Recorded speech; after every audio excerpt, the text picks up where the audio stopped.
Portuguese league for quite some time. He does know a little bit about Victor Gyökeres. Scott, is this the signing that will finally take Arsenal back to the promised land? Wow, that's a hell of a question, Neil. I mean, especially with Liverpool, the way they've sort of were last season, the improvements they've made. Manchester City, I do think will be a lot better. But Arsenal have to. This is the number 9 that everyone's been saying, even if you're not an Arsenal fan. I think Mikel Arteta has known it for a couple of seasons, but for whatever reason, they've not been able to get that number 9 over the line. They've signed more keepers than they have number 9s in the last couple of years. So, yeah, look, they'll be right up there. If they don't sign him, put it this way, they won't win the title. If they do sign him, they're in with a chance. But that's all I can say at the moment, they're in with a chance, because we know what the Premier League is like. It's so competitive. And those 3 teams, I think, will be right up there. Neil, thank you for the latest transfer news and rumours. Make sure you check out our website, talksport.com. That's all thanks to Ladbrokes, 18+, begamblerware.org. The big preview on TalkSport with Ladbrokes. Supercharge your odds with our odds boost button. Selected markets applies to first £50 of stake. Terms apply. 18+. Gamblerware.org.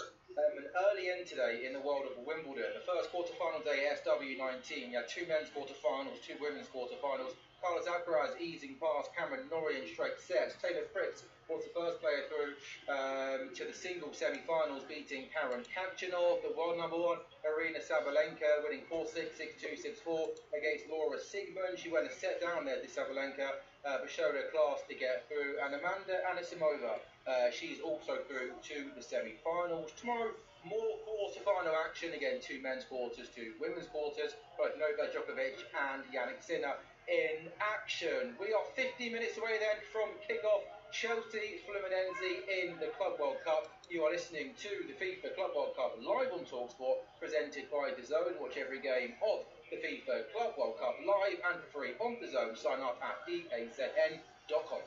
Transfer Insiders on TalkSport with Ladbrokes. Supercharge your odds with our odds boost button. Selected markets applies to first £50 of stake. Terms apply. 18+. Gamblerware.org. Amazon Prime Day is here. 4 days of big deals on electronics, home, kitchen and more that will make you feel less like and more like. Feel like a big deal. Amazon Prime Day is from the 8th to the 11th of July. Exclusively for Prime members. Shop now. Every single driver in this country could be missing out on this, and it's to do with the car finance scandal. If you've had cars or vans on finance between 2015 and 2021, you could be owed over £5,000 per vehicle. That's the average claim on the free checker by Finance Claims Expert. There's no need to remember any reg plates or upload any agreements, just your name and a few details. Text SPEED to 88440 now to check your potential payouts in 60 seconds. That's SPEED to 88440 now. Claims can be made for free via the Financial Ombudsman. When only Wagamama will do, find it only on Deliveroo. So what's calling your name? A side of soft pillowy bell buns with a saucy katsu curry? Oh yeah, you know what to do. Sit back, relax and order now, because we'll bring your faves to your door in as little as 25 minutes. Deliveroo, now just got even better. Geographical restrictions, service and delivery fees may apply. Delivery times may vary. See an app for current delivery estimates. TalkSport Bet. If you want to flutter, punters know it's the only place to go. Football, cricket, golf and Grand Prix live online casino. Just tap to find it on the app. TalkSport Bet, the broadcast bonus bookie, keeping you on track with all the sporting stats. Sneak food chases, even title races, looking after sports fans. You know, because TalkSport Bet is the app that does all that. It's the only place to go. 18+ begamblerware.org. On Saturday, 12th of July at 1 AM BST. Netflix and Most Valuable Productions bring you the fight the world's been waiting for. Katie Taylor versus Amanda Serrano in the final bout of their history-making trilogy. The stakes higher than ever, the rivalry legendary. Don't miss the epic showdown live from Madison Square Garden. Taylor versus Serrano. Saturday, 12th of July, 1 AM BST. Live only on Netflix. TalkSport Breakfast in partnership with Arnold Clark. We guarantee the best used car deals in the UK. Move up through the gears every morning with Top of the Range Sports Edition, ABS, story breaking news, and more gold talk to the gallon. Plus, a stellar lineup of super celebrity sports guests as standard. TalkSport Breakfast every weekday morning from 6 on TalkSport with Arnold Clark. We guarantee the best used car deals in the UK. FIFA Club World Cup live on TalkSport, presented by dazn. Watch every game of the FIFA Club World Cup live and for free on dazn. Sign up now at dazn.com. Footballing giants collide. The Club World Cup semi-final live on TalkSport. Great Scott! A very good evening. You're listening to Kickoff on TalkSport with Labrooks 18+, BeGambleAware.org, where we're building up to our live commentary this evening at the Club World Cup. Chelsea and Fluminense doing battle for a place in the final kickoff at 8 o'clock. So in 12 minutes' time, we're back to our commentary team shortly. But to the Women's European Championships, and today all the attention on Group C. Earlier on, Germany beating Denmark by 2-1, so it's back-to-back wins for Germany. Denmark have lost both of their opening games, and this evening at 8 o'clock, Poland take on Sweden. Team news for tonight's game is with TalkSport Zine Brands. And both sides make changes. Sweden make 2, in come Ilstad and Amanda Nilden of Spurs to their back 4. As for Poland, they make 3 changes. Voss for Dudek at the back, Grabowska and Kretschmann, they come in midfield. The equation is simple: a point or a win for Sweden sends them and Germany into the quarterfinals and sends home Denmark and Poland. And we start at 8 o'clock. UEFA Women's Euro 2025 update on TalkSport with McDonald's. When the big match means Big McDonald's hunger, try the new and iconic Big Arch. Available from 11 a.m. at participating restaurants. It's in! Pedro! My dream always was to play for a big club, to win trophies. Chelsea, they have a great team, young team, and I think that's why I came here. Straight into the far post shot, Pedro is there! And he scored, and they've done it again! I'm very happy for the next round, for the go through. Now I need to rest and focus on Fluminense. It's been a busy few weeks for Chelsea in Club World Cup action straight after winning the Conference League. But the club already been very busy in the transfer market, and a couple of the new signings in action for the club at this Club World Cup. João Pedro became the 18th forward to sign for Chelsea in just over 3 years under their current owners. He joined from Brighton in a deal worth £16 million. And Chelsea, of course, agreed a deal to sign the Ipswich striker Liam Delap. The Blues met the release clause in his Ipswich contract following their relegation from the Premier League. He's already scored for his new club. Won't play this evening though because he's suspended. Let's welcome back former Chelsea defender Scott Minto on co-commentary duty for us this evening. Scott, of course, very, very early days, but have you been impressed by Liam Delap's start at Chelsea? Yes, I have, and it's a shame he got himself a silly booking, because I've been saying about how he seems to know where the line is and not to go over it, but he didn't there, and he's now suspended for the semi-final. But he's done everything that we know that we've seen him do for Ipswich. He's been strong, he's loved the physical battle, he scored an excellent goal, by the way. I mean, really, bit of skill, bit of awareness, and a wonderful finish on top of that. So, yeah, look, I think Sam, £30 million is an absolute no-brainer. What can you get nowadays for a Premier League striker for £30 million? Did you get Scott Minto back in the day for that or not? Well, you get 3 Scott Mintos. There we go. And then Nigel Adley thrown in there as well. No, I have been impressed. The only thing I would say is if people are saying, and we've had this conversation in this programme, and I had it before with Andy Goldstein and Benty, people are saying, oh, they should now be going for the title. Down that spine, it's so important you've got senior pros who know what they're doing in each position. And Liam Delap, as good as he is, as strong as he is, as skillful as he is, as strong a mindset as he is, he's still young and he's still potential. So, look, I believe that he's an excellent signing, along with Nicholas Jackson's already there and João Pedro. I think that's a really good sort of forward line there, along with all the attacking midfielders they've got as well. Yes, obviously we know Liam Delap is an out-and-out number 9 and will lead the line for Chelsea, but in terms of behind him, there's lots of options, isn't there, Scott? Whether it's Palmer, whether it's Neto, whether it's Madueke, Gittins coming to the football club. In terms of then the other new signing, João Pedro, he's going to play, or we assume, as a 9 this evening. Yeah. Where do you think is João Pedro's best position, or is that the best thing about him for Enzo Maresca? Whatever, given the situation that's needed, he can play sort of anywhere across the front three or in behind. Yeah. Well, I heard him being interviewed on TalkSport earlier, and he was asked just that question: "What's your favourite position?" And he said centre forward. He said, "Or number 9." He said, "That's what I like." He said, "But I like to be able to drop off and be very fluid in different situations." And I think that's why, after getting Liam Delap is an out-and-out number 9. Because Jackson, let's not forget, he played on the wide and the left of Villarreal, so he can do that job, but really he is a number 9 as well. So João Pedro, you kind of thinking, well, how do you keep 3 number 9s happy? Well, João Pedro, I wouldn't be surprised if at times he's either a second striker. Cole Palmer might not play every game or might get injured. He might play a little bit out wide. He is exactly the type of third striker where he's a 9, he's a 9.5, he's a 10, he can be out wide. He's perfect for what Maresca's looking for. And then, you know, they clearly score, as we just mentioned, half a dozen names. They're pretty well stocked, aren't they, in the forward line? And I mentioned there how many 18 attacking players they've signed just since the new level. It's remarkable, isn't it? But I then look at the Chelsea's centre-half options. Young players with big potential, but I just think if Chelsea are to do anything next season in terms of challenge for the league, I think they need a ready-made, proven centre-half to come in and make an impact on that back line. And I also, Scott, I look at the goalkeeper Sanchez, and I cannot believe, surely, that Chelsea are going to go into another season where Sanchez is number 1? Well, I was saying all last season that I felt they needed a goalkeeper, a centre-half and a striker, all proven.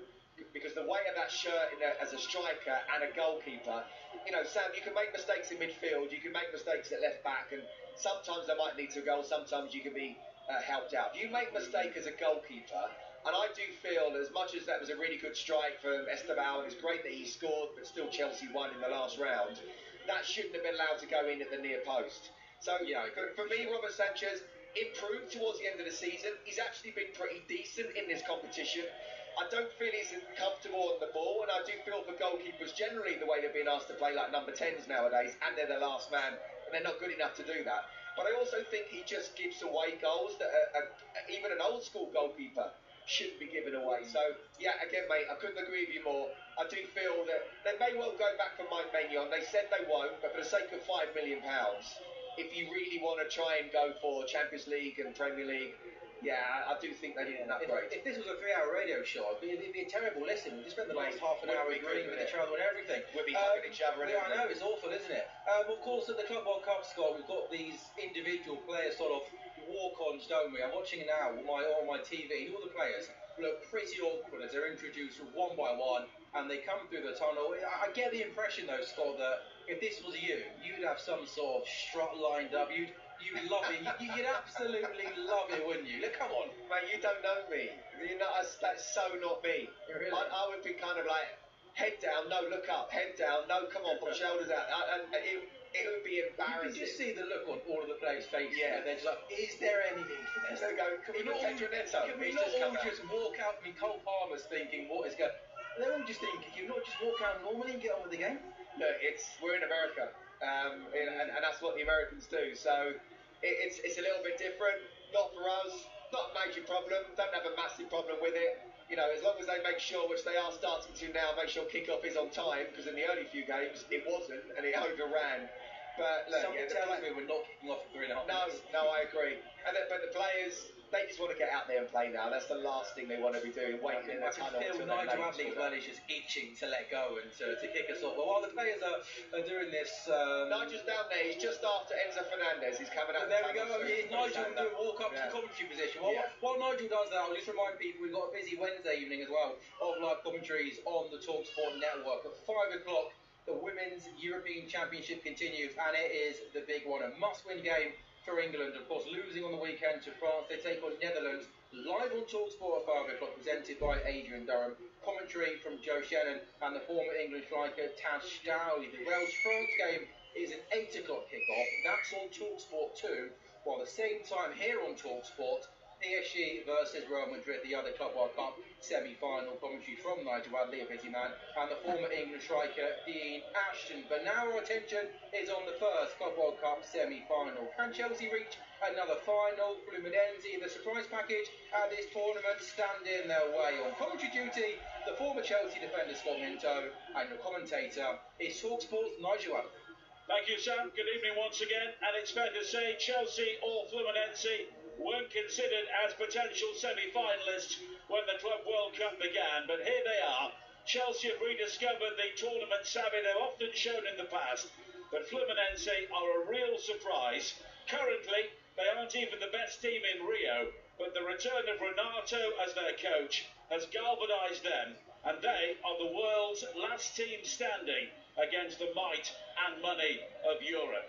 A reminder of the Chelsea team once again, 3 changes from that quarter-final success against another Brazilian club, Palmeiras. João Pedro, a Brazilian international, makes his full debut following his move from Brighton. Of course, Liam Delap is suspended.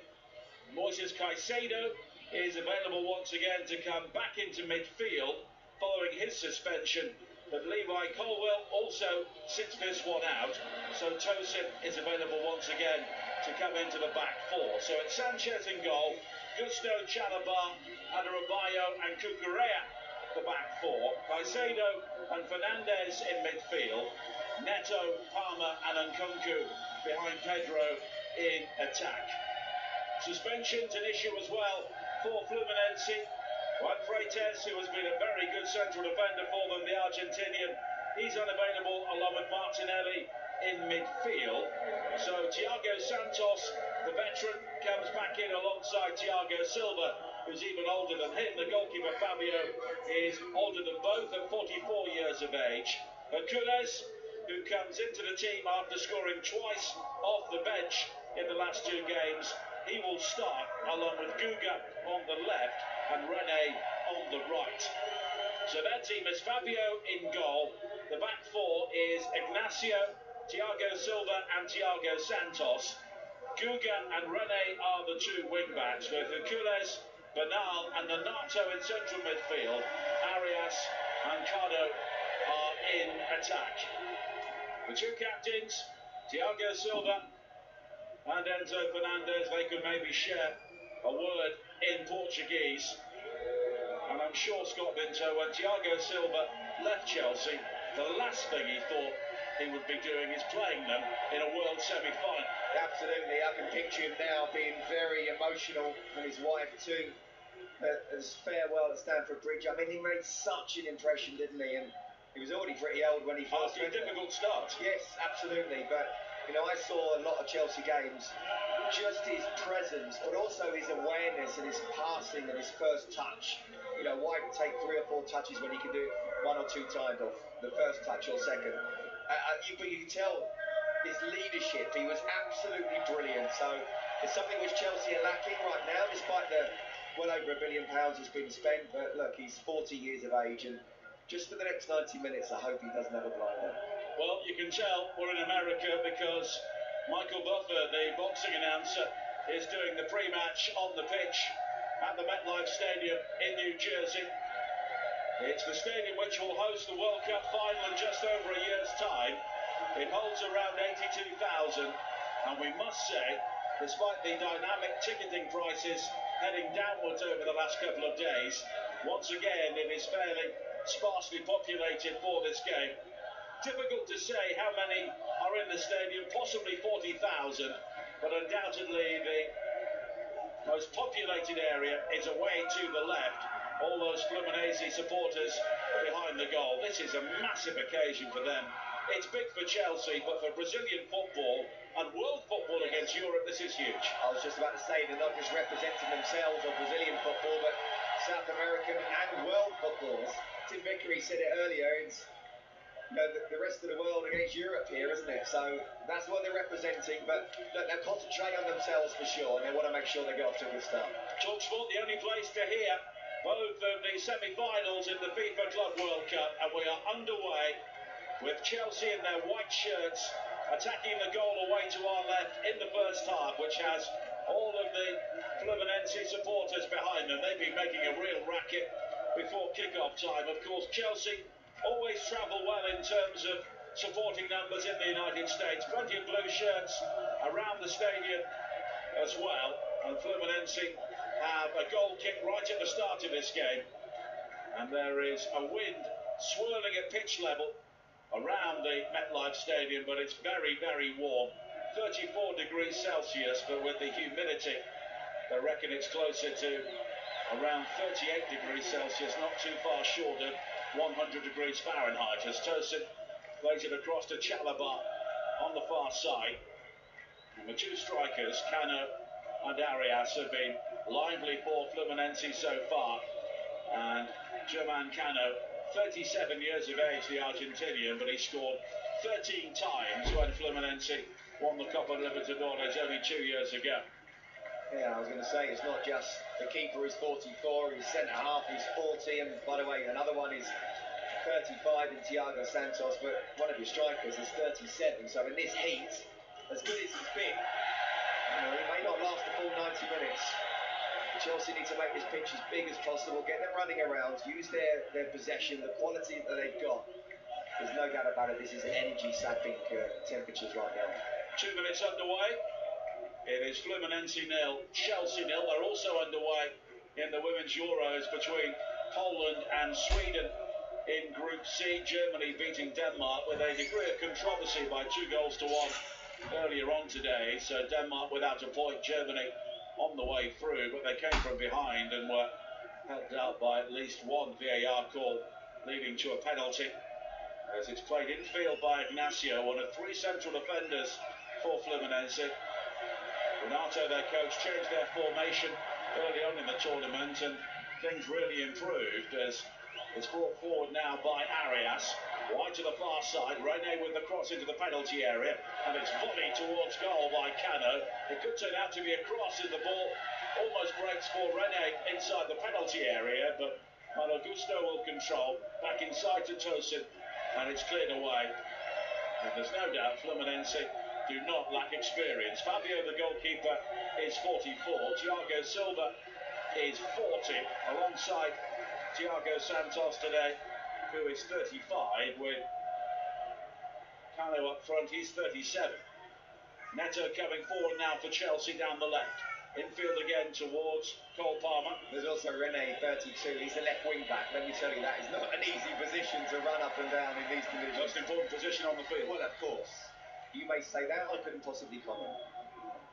Crossing from Palmer is gathered by Fabio, and then Ignacio was quickly closed down by Palmer on this near side, and maybe we saw Cole Palmer really rediscovering his form in the quarter-final. Yeah, I thought he was excellent. I mean, the goal that he scored was just Cole Palmer at his very best, finding the little bit of space, the turn, the composure, waiting to the last moment, and then just side-footing it into the corner of the net. Absolutely brilliant. Need to see him do that today for sure, because Fluminense, you know what, no one expected them to be here. They're here for a reason. They're a difficult side to beat. They're unbeaten in 11.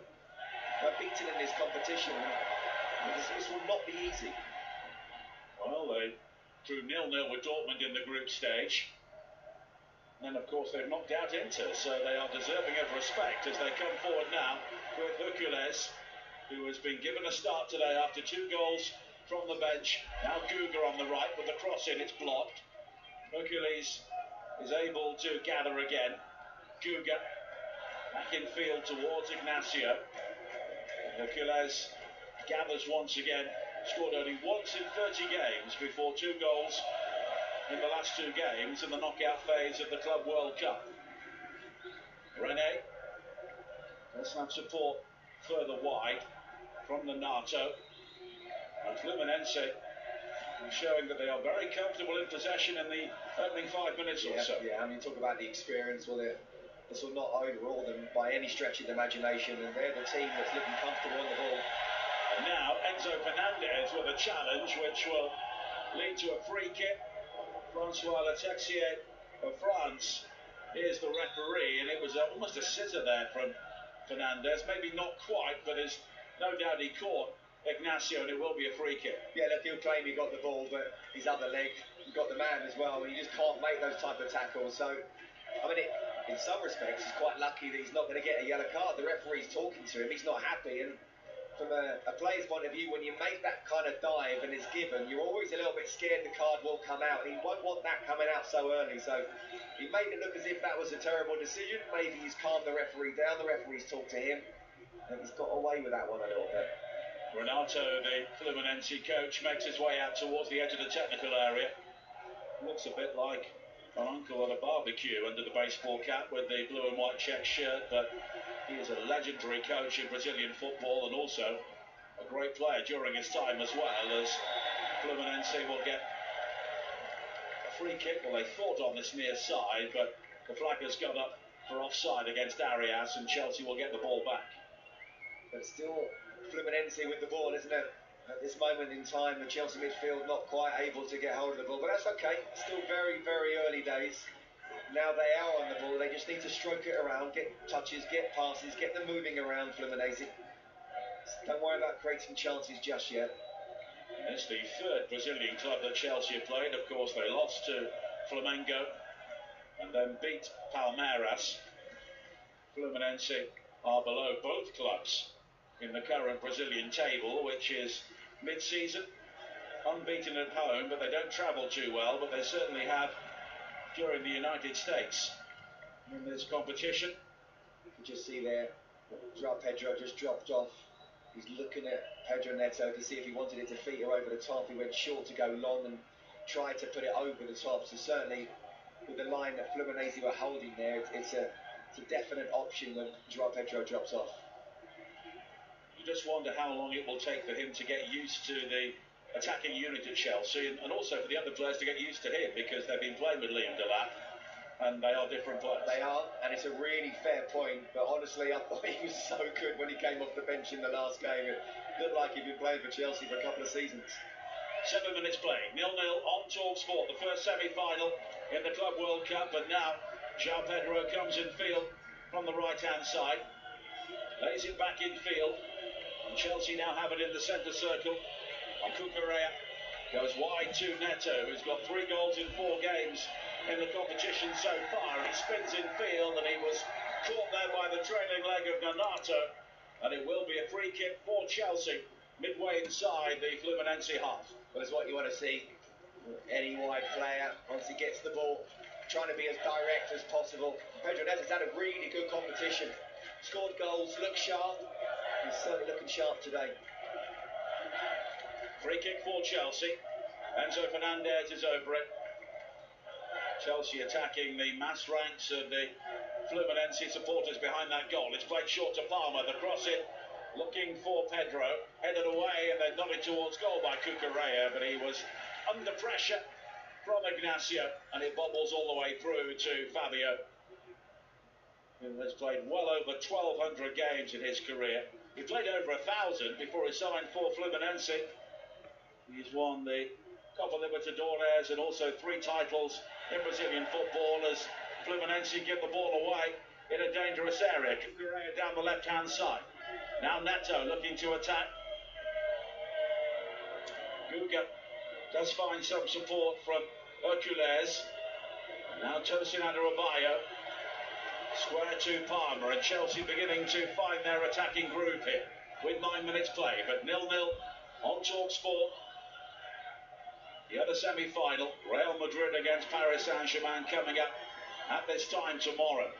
Palmer with the cross into the penalty area, looking for the run of Enzo Fernandez. It was blocked initially by Ignacio and then fisted away by Fabio, but Chelsea have it back, and this is a good spell for them in the early stages. Now Neto on the near side, supported by Cucurella. He will go all the way back to Adarabioyo. Chelsea now getting control of it. Cole Palmer with a little turn or quick turn that he does, and then he's whipped the ball in. Wonderful ball.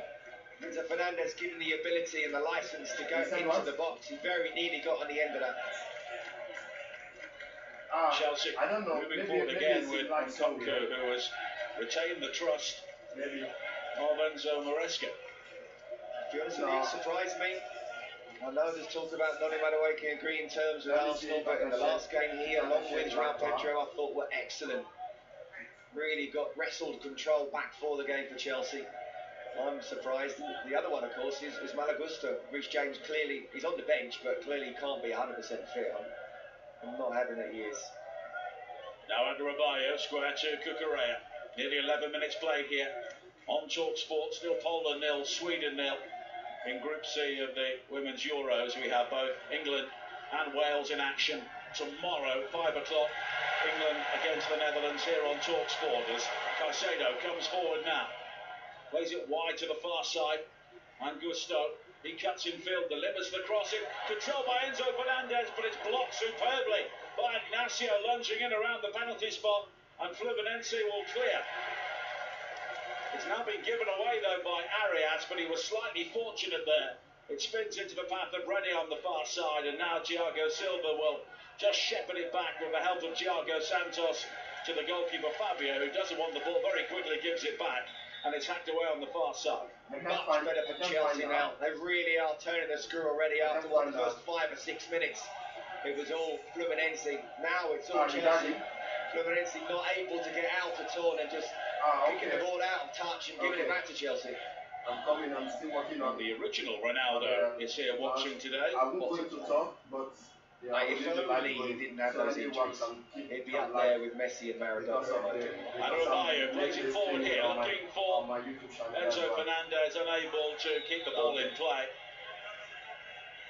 And Ronaldo was at the official unveiling of the FIFA Club World Cup trophy yesterday in Trump Tower, which was an interesting choice, but I suppose it's keeping the locals happy. Were you there? No. 12 minutes played, 0-0. And tomorrow, just to remind you, Adrian Durham, Joe Shannon, Tash Dowie bringing you England against the Netherlands here on TalkSport. It's a 5 o'clock kickoff. England playing before Wales. They meet the French at 8 o'clock. That game is over on TalkSport 2 with Cameron Pope and Rian Skinner. And here on TalkSport we have PSG against Real Madrid. I'll be alongside Dean Ashton for that game. And we've got the final of the Club World Cup also coming up on the TalkSport network on Sunday evening. That's another 8 o'clock kickoff. Of course, it's 3 o'clock in the afternoon in New Jersey, which may explain the large numbers of empty seats once again. Thundery showers are forecast for the early evening. After what happened in the Benfica game, don't go there. Fingers crossed they arrive in the later evening. Now Hercules, he's been robbed though initially by Enzo Fernandez, who's able to take a more advanced role with Caicedo back in the midfield today perhaps. But Fluminense will try and break with Nonato, wide towards Rene on the left-hand side. Arias makes the run towards the edge of the penalty area, in towards him, but it was deflected initially, and that allowed Tosin to clear on the far side, and it's a throw-in for Fluminense. Good defending there from Tosin, just coming across, reading the situation. Player I really do like. I mean, I like Trevor Chalobah as well. And Levi Colwill. I wouldn't have said 6 months ago it would be a big miss, but I think he's really come on in the last 6 months. I also think he's had a really good tournament here as well, so he definitely would have started for sure. But yeah, interesting that Tosin's been in there. The red and yellow cards have had an impact on the selection for this game, and they certainly will for Real against PSG tomorrow night after all those red cards in the quarter-finals. Chelsea try and break again, but it's won back by Thiago Santos, who has come back into the team today due to the suspension for Juan Freites, who has been one of the star players for Fluminense, the Argentinian central defender. Alongside Thiago Silva, both of his sons are in the Chelsea academy, so he was saying before this game that he's been a regular in conversation with a number of the Chelsea players. 15 minutes played, 0-0 at the moment, and we can join Troy Deeney pitchside. Troy, your early impressions? Hi guys, it's been really impressive for both teams. I think Fluminense have really showcased a level of skill and tactical awareness.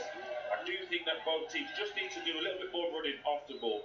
Really easy to say in these kind of conditions, but running in behind they'll cause a lot more problems. Chelsea growing into the game with Fluminense giving the ball away a lot more. Starting to see the likes of Neto and then Kuka and Palmer getting into the game. But what to look out for is Enzo, those deep runs, and it's going to be a really interesting first half. And just a quick word, Troy, just give us an idea of the heat. It's unbelievably hot. I still have a towel over my head, trying not to sweat. And I've just seen a man stood to my left in a suit with sweat coming through his back. That's how hot it is currently. And more from Troy Deeney coming up throughout the game here on TalkSport. Goodness me. It's a free kick for Chelsea. A foul on Malo Gusto. In a good position here, about 30 yards out. And once again, Enzo Fernandez over this. Troy mentioned about needs to be more movement. I'm sure if I was playing with him as a left back, he wouldn't want to be making those channel runs right now. But he's absolutely right. You know, it's been a good start from both sides, but it's Chelsea who are looking to be on top right now, and a great opportunity here. Enzo Fernandez with the free kick. And it's flighted high towards the far post. Tosun with the header.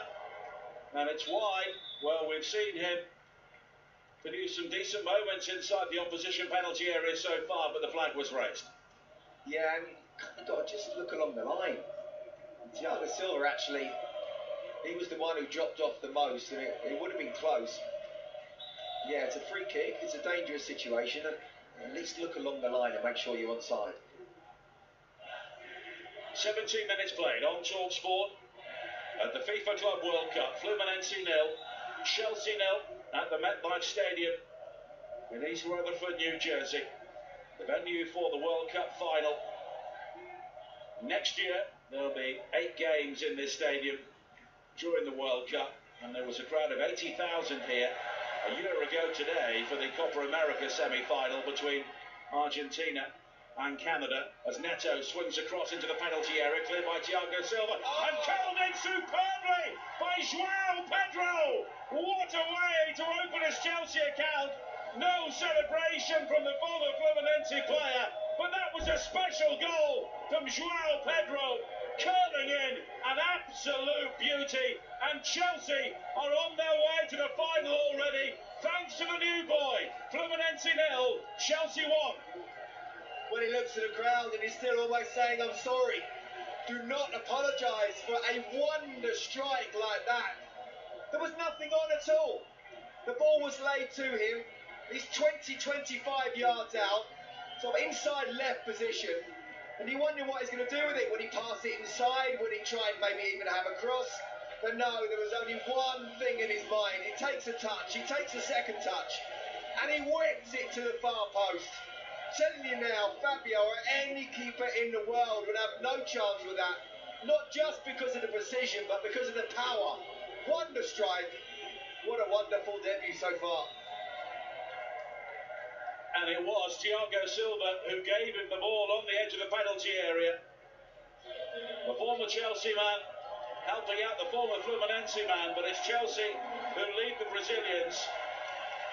And nothing the 44-year-old goalkeeper could do about that. Yeah, he might as well. He could have been 22 and he still wouldn't have got anywhere near it. That's an unbelievable strike. And that's the difference. That's what we've been talking about. The Arsenal with the strikers, or Manchester United with the strikers, but also Chelsea with the strikers.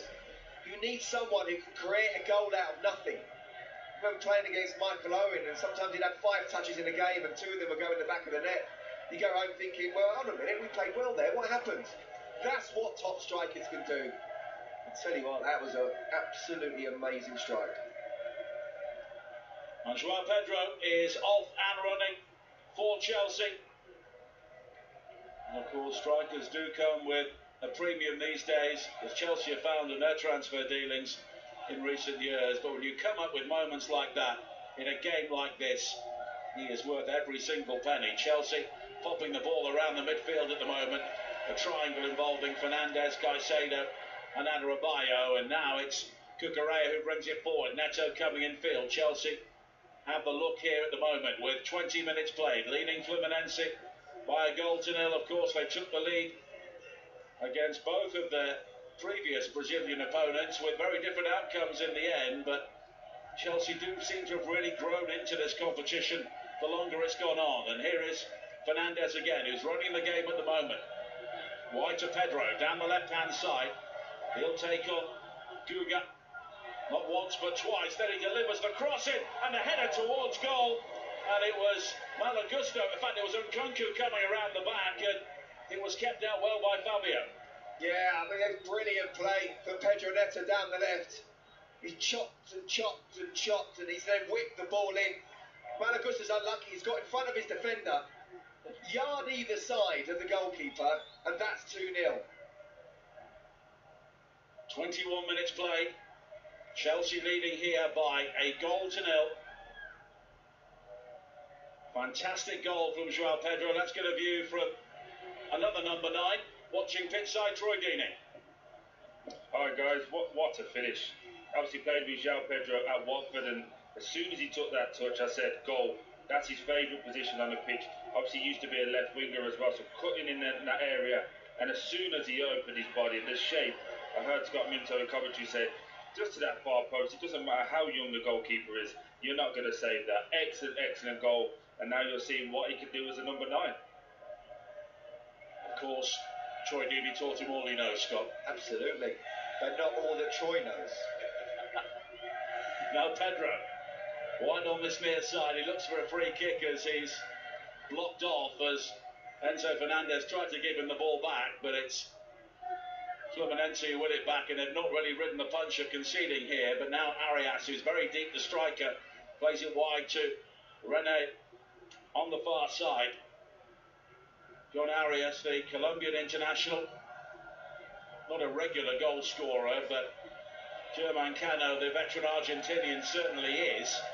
He scored in the game against Inter. Fluminense giving the ball away again with regularity here, and it was Arias again on the far side, the midpoint of the first half. Chelsea leading by a goal to nil. You're listening to the FIFA Club World Cup live on TalkSport, presented by dazn. Watch every game of the FIFA Club World Cup live and for free on dazn. Sign up at dazn.com. Now Enzo Fernandez clips a beautiful ball wide to the far side of Malagusto. The cross into the penalty area nearly fell for Nkunku, but it was cleared away by Guga. And then the challenge is wiring in thick and fast, and it's Enzo Fernandez who is penalised again for the challenge on Bernal, and he's maybe running the risk here of a yellow card. Absolutely going to say that. Needs to be careful. It's the second tackle now. He's dived in and brought the player down. Someone needs to say to him, just stay on your feet. He wasn't going anywhere, wasn't developing into a dangerous position. Don't need you getting booked and then sent off at some point in this game. Chelsea are in full control now. After the first 5 minutes, Fluminense started really well, and then they turned the screw. The goal, of course, always makes a difference, but even before that, they were starting to be the better side. Fascinated to chat to Troy, whether he's on air or off air, just about João Pedro and how he thinks he'll do at Chelsea. Well, a free kick has been given here, and it's Enzo Fernandez again catching Nonato, and Nonato making that gesture towards the referee, Francois Letessier, saying you should be booking him, and quite rightly the referee saying, look, I'm in charge, really, he should be booking Nonato for that gesture, although that seems to have gone out of the game recently. Yeah, absolutely, yeah. I mean, you should be doing that. You're not allowed to talk to the referee if you're not the captain in this particular tournament. Okay, so I don't think, I mean, that was just a foul, nothing more, but there's going to be an accumulation if he's not careful of getting that yellow card. You don't want to be getting that when you're so much in control in the first half. Fluminense give the ball away again, but a flick from João Pedro doesn't find Cole Palmer, and it's cleared away by Fabio, and Rene brings it down and then careers into the challenge with Caicedo, but Caicedo rather bounces off him, and Nonato can bring it forward now for Fluminense. Wide to this near side, and Guga, who has been used sparingly so far, but given his opportunity ahead of Samuel Xavier today, who at the age of 35 may have been viewed as someone who may have issues against Pedro, so Renato has gone for the younger player as it's flicked on now by Cano into the penalty area, and here's an opportunity, but it's cleared up the line by Cucurella, and Fluminense so close to the equalising goal, it didn't cross the line. Brought forward now though by Ignacio challenged by Caicedo, and again Caicedo bounces off Ignacio, but Fluminense, who've been under so much pressure, almost come up with the equaliser there out of very little. Yeah, came out of nowhere. And just brilliant defending from Marc Cucurella, reading the situation. But Sanchez has got to come out quicker. The ball's, it's almost like a 1-2, but it's done with spin, so it's spinning towards Robert Sanchez. He's got to read that earlier. Now Enzo Fernandez at the other end coming forward. He's got support from both Joao Pedro and Palmer, but it breaks down, and Fluminense have got time to bring it forward here with Bernal. But by the time he came out, he couldn't dive because it could easily have been a penalty. So he had to just stand still, and then he's nicked it past him. So if it wasn't for Marc Cucurella now, with Chelsea being on so much on top, it would be 1-1. And look, I don't want to give Robert Sanchez a lot of stick here, but you know, you look at the previous goal, the previous game where he conceded against Esteban, and brilliant for him, the youngster, future Chelsea player. Yeah, fine, but he shouldn't have been beaten there. And here, just come out quicker. Marc Cucurella saves the day there. He's been brilliant going forward, great in midfield. He can be an overlapping fullback in the conventional sense. He can get into the box, but there he did his job on a defensive basis. And you know what? On the score sheet, it's not going to say Cucurella off the line, but that's as good as a goal. Well, we can see on the replay that it did seem to be Sanchez maybe caught in about 3 minds there. Well, there's a break here because an injury for Enzo Fernandez. It will also be the cooling break, so a good time to go to Lucerne. There's been a goal in the Women's Euros. Poland against Sweden. Here's TalkSport 2 Abrahams. No surprise, Sweden 1, Poland 0. It's Sinja Blackstenius of Arsenal who scored a header 5 yards out. Aslani on the right-hand side, a little dig cross into the middle, and Blackstenius left all alone, which she mustn't do, and she's headed the ball home. It stays like this, Sweden and Germany go through, Poland and Denmark go home. It's Sweden 1, Denmark 0. Sweden 1, Poland 0, sorry. Earlier on today, Germany beating Denmark 2-1, so Sweden and Germany will sort out who wins the group in the final game. If it stays like that, it was Hercules who had that shot cleared off the line, almost made it 3 goals in 3 games, and he is the sort of player that could help change this game for Fluminense with those breaks from midfield, because if they sit in at the moment, Chelsea will pick them off. Yeah, I mean, what Chelsea have done, they survived the first 5 or so minutes, and then they've been able to talk about how the midfield need to get hold of the ball. Don't necessarily look to create chances, but get control of the tempo of the game, and that's what they did. The goal kind of came out of nowhere, but as Troy was saying, that's what Joao Pedro could do, and that's what really he's seen him do in training a million times as well as in matches. But now again, it's about keeping control and keeping that concentration. Whatever you do not allow them back into the game, because they're the inferior side. Chelsea is showing that they're the inferior side, and Chelsea are much better. Do not allow any particular moments for them to get back into the game. And the fans, the Fluminense fans, they've been absolutely fantastic, as have the Chelsea fans in here as well. But the Fluminense fans are just absolutely dying to get behind their team again. Because we saw in the round of 16, Manchester City were absolutely on top against Al Hilal. Didn't get the second goal, and we saw what happened there. 100%. They were, you know, Al Hilal were kind of clinging on, weren't they, to make sure that they didn't concede that second goal, and they didn't. And you know, Chelsea in the last round as well against Palmeiras, dominant in that first half, but only 1-0, and then it went to 1-1. But for a lucky goal, perhaps would have gone to extra time, and that would have been harsh. So that's where, again, I talk about Chelsea, that I don't feel they're quite there. All the million reasons I gave before, but also I think they're always still liable for a lapse in concentration, where the real title-winning sides, they just don't do that. Well, Hercules almost scoring another goal. He's a real, almost rags to riches story. Spent much of his career so far in the Brazilian regional leagues, but suddenly given his opportunity by Fluminense, and he's taken it in the Club World Cup. But they are a club who, according to their coach, are the ugly ducklings in terms of finance compared to the other 3 teams left in the competition. Of course, they play in the Maracanã, it's their home stadium, but there's not a huge amount of money in Brazilian football. Of course, nowadays many of the young talents are in Europe before they've even left school, sometime before they've left school.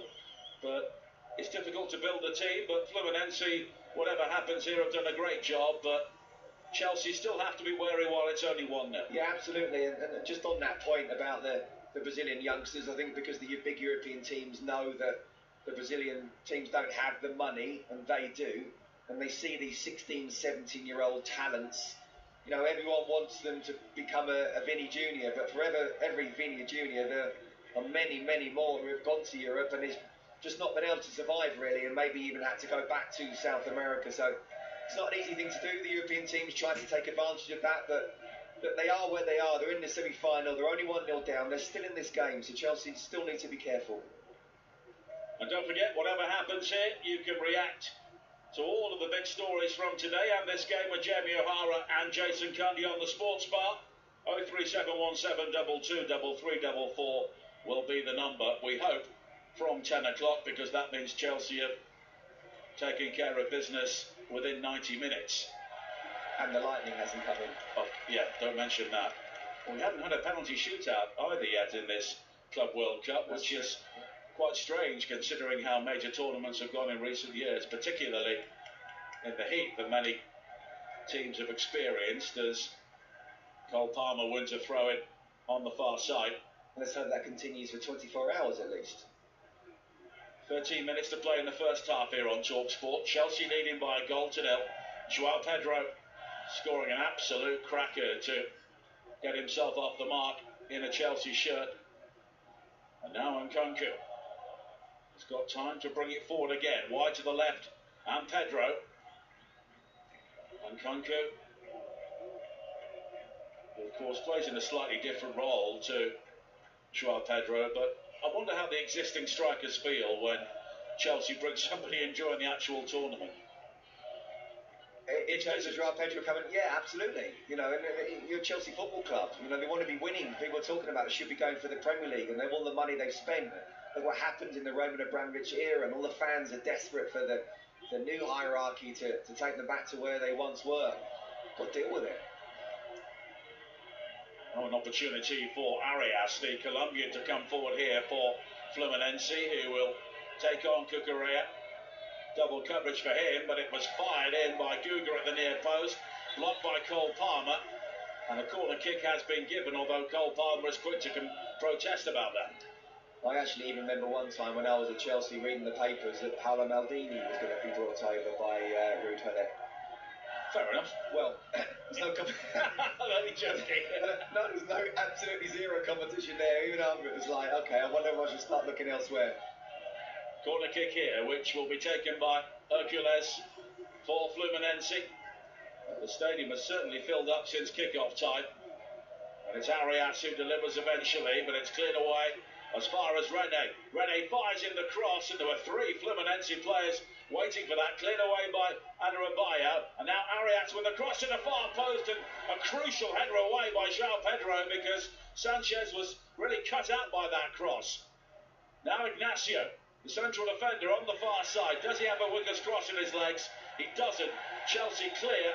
And now a free kick has been given for the challenge by Joao Pedro on the far side on Ignacio. And it's a free kick just outside the penalty area for Fluminense. Yeah, he's just as a striker's tackle there. But I tell you what a great header that was at the far post.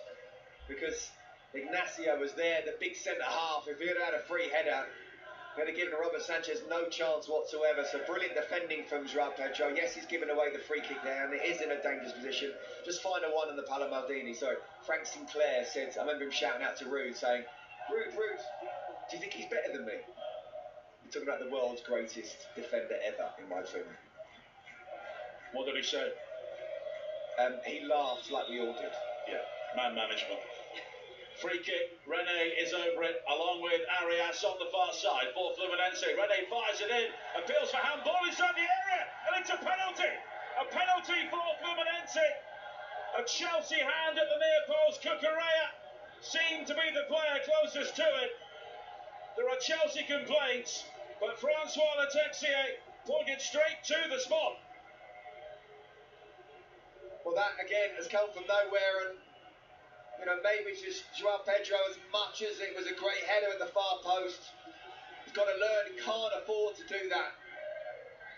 It's hit Trevor Chalobah there on the arm. His arm's not, there's distance there, it's not with pace. His arm's not in an unnatural position though. I think that's really harsh because it's gone through a couple of bodies in front of him. It's not as if his arm's really out. Certainly not above his shoulder. I don't know where he's meant to put his arm. Well, we have a Colombian VAR official, and very quickly he is sending Francois Letexier over to the screen to have a look at this. Well, I don't think we've seen a referee go to the screen and stick with his original decision. So not only am I hoping that he overturns it, but I genuinely don't know what Trevor Chalobah was meant to do there. The ball was played in. Yes, it was at distance, which is something that's considered. And it wasn't with the greatest of pace, which again is considered. But it's not outside of the kind of silhouette of where he's meant to be. It's going to be interesting to see where the referee takes a decision. There's no doubt it hits his arm. But I don't think his arm is in an unnatural position. And there may be some talk it may have come off the thigh first, but it was definitely the hand. Well, if it has come off the thigh, then it's got no chance. Well, the referee has had a look, and he's heading back onto the field of play now. After review, a goal committed by number 23 of Chelsea. The hand is in a normal position, natural position. This is not punishable. I'm going to restart by Bravo. No penalty. No penalty. And that is VAR doing its job. Absolutely.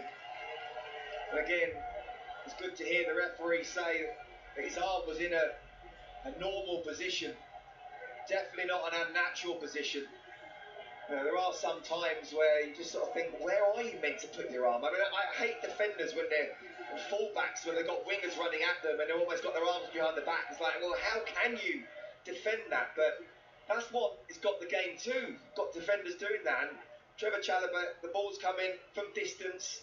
It's gone over a couple of players and it's hit him on the arm. But again, I'll repeat, and basically what the referee said, not in an unnatural position. 8 minutes to play in the first half. Chelsea still leading here by a goal to nil. Let's get a view on that from Troy Deeney. Yeah, that's really interesting. Just listen to a defender's view of that from Scott Minto. Personally, I thought he could have moved his feet a bit better, but he just hit him on the hand. We've seen it so many times this season where players have been called handball. He hits the arm. Personally, I would have expected the referee to stick with his decision. But again, we all know whenever they go over to the VAR board now and have a look, we know they're going to change their mind. The weird one for me, and maybe you guys can explain this to me, why did Chelsea get the ball back? I don't understand that. Maybe you guys can tell me. That's a good point. I was thinking that because it was a drop ball, but had it not struck Chalobah on the hand and, say, hit him on the thigh, then it would have possibly bounced towards a Fluminense player 8 yards out in the penalty area. No idea. Yeah, exactly that. Well, we're just watching a replay again, thanks Troy, and, well, Thiago Silva was stood right behind him, and potentially, had it not been given, he could have had the opportunity to maybe get a shot on goal, but we've restarted. We have 38 minutes played here on TalkSport, and Chelsea still lead by a goal to nil. It's interesting though, isn't it? Troy's opinion, being the attacker that he is, you know, feels that could have been and should have been a penalty. I'm sort of saying, and I understand where he's coming from in terms of trying to move the feet, but it's coming quicker than you kind of realise watching the replays. And just because it's gone over a Fluminense player's head, it's almost like then he's only got a couple of yards to kind of deal with it. And it's very difficult to get his hand out the way or in my opinion, move his feet that quickly. Chelsea looking to come forward now with Nkunku into the penalty area on the left. Chops back onto the right foot, finds Enzo Fernandez, but he can't squeeze it further wide to Neto, and it's cleared away by Guga. But it's interesting, Scott, we've been talking about how well Chelsea have played. The two big chances since they scored have both come to Fluminense. Yeah, absolutely. And again, that's where I talk about, you know, real top title-winning sides are able to close the game out. But one thing I would say, Nige, is that, you know, it's a good side. They've got to the semi-final for a reason. Chelsea aren't going to be in full control all the time and not concede any chances. So when you are under pressure, you have to find a way to not concede. Marco Correa did that with that clearance off the line. You can say Chelsea got away with it a little bit. I'm in agreement with the decision, but still, Troy's right. It could have gone either way. Just got to be careful. Just before half-time, you don't want to be conceding the goal and suddenly it's all level. Well, Fluminense, of course, beat Inter, and then beat Al Hilal, the team who knocked out Manchester City following a 0-0 draw with Dortmund in the group stage. Neto with a lovely change of feet to go beyond Guga. He comes in field also beyond Ignacio, and eventually it was Bernal who came back to swing the ball behind, and it will be a corner for Chelsea with 4.5 minutes to play in the first half here on TalkSport. Chelsea leading by a goal to nil as Enzo Maresca picks up a full bottle of water and pours it over his head on another broiling hot day in the United States at the Club World Cup. And again, Chelsea attacking towards that huge bank of Fluminense fans behind the goal away to our left. Neto is over the corner kick. Well, there's plenty of air on that, too much air in the end. It was gathered by Fabio, but the goalkeeper, I think, fell awkwardly there. He leapt really well to gather and then had a long way down and seemed to have a fairly difficult landing, the 44-year-old. I think he may have also collided with Hercules, his teammate, and he's just feeling the small of his back, but when you get to that age, it happens. He's going to feel that in the morning, isn't he? But it's become a fascinating game because Fluminense are back in it. Chelsea look to have the capability of sweeping them away. Do you know what? You make a really good point. As much as Chelsea have been in control since the first 5 minutes, the two best chances since the goal have gone to Fluminense. And, you know, you really want to try and, as I say about, you can't be on top of a good opposition, and they are. Whatever you say about them, what happened last season in the Brazilian League, and they're not the biggest team in Brazil, but they're here for a reason. But at the same time, you want to make sure you don't want to give them anything at all to get the fans behind them, to get themselves up, because for a 20-minute period there, Chelsea were absolutely on top, and you felt like Fluminense were chasing shadows, and it was almost men against boys. Thiago Silva returned to help keep them up last season as Pedro was flagged offside on the far side. They stayed up by a point with a 1-0 win at Palmeiras on the final day, and Thiago Silva celebrated by walking towards the Fluminense fans on his knees the entire length of the pitch. Of course, this is his club, and he's being described as the coach on the field by Renato, the coach in the technical area, as Ignacio plays it wide to the far side, and René.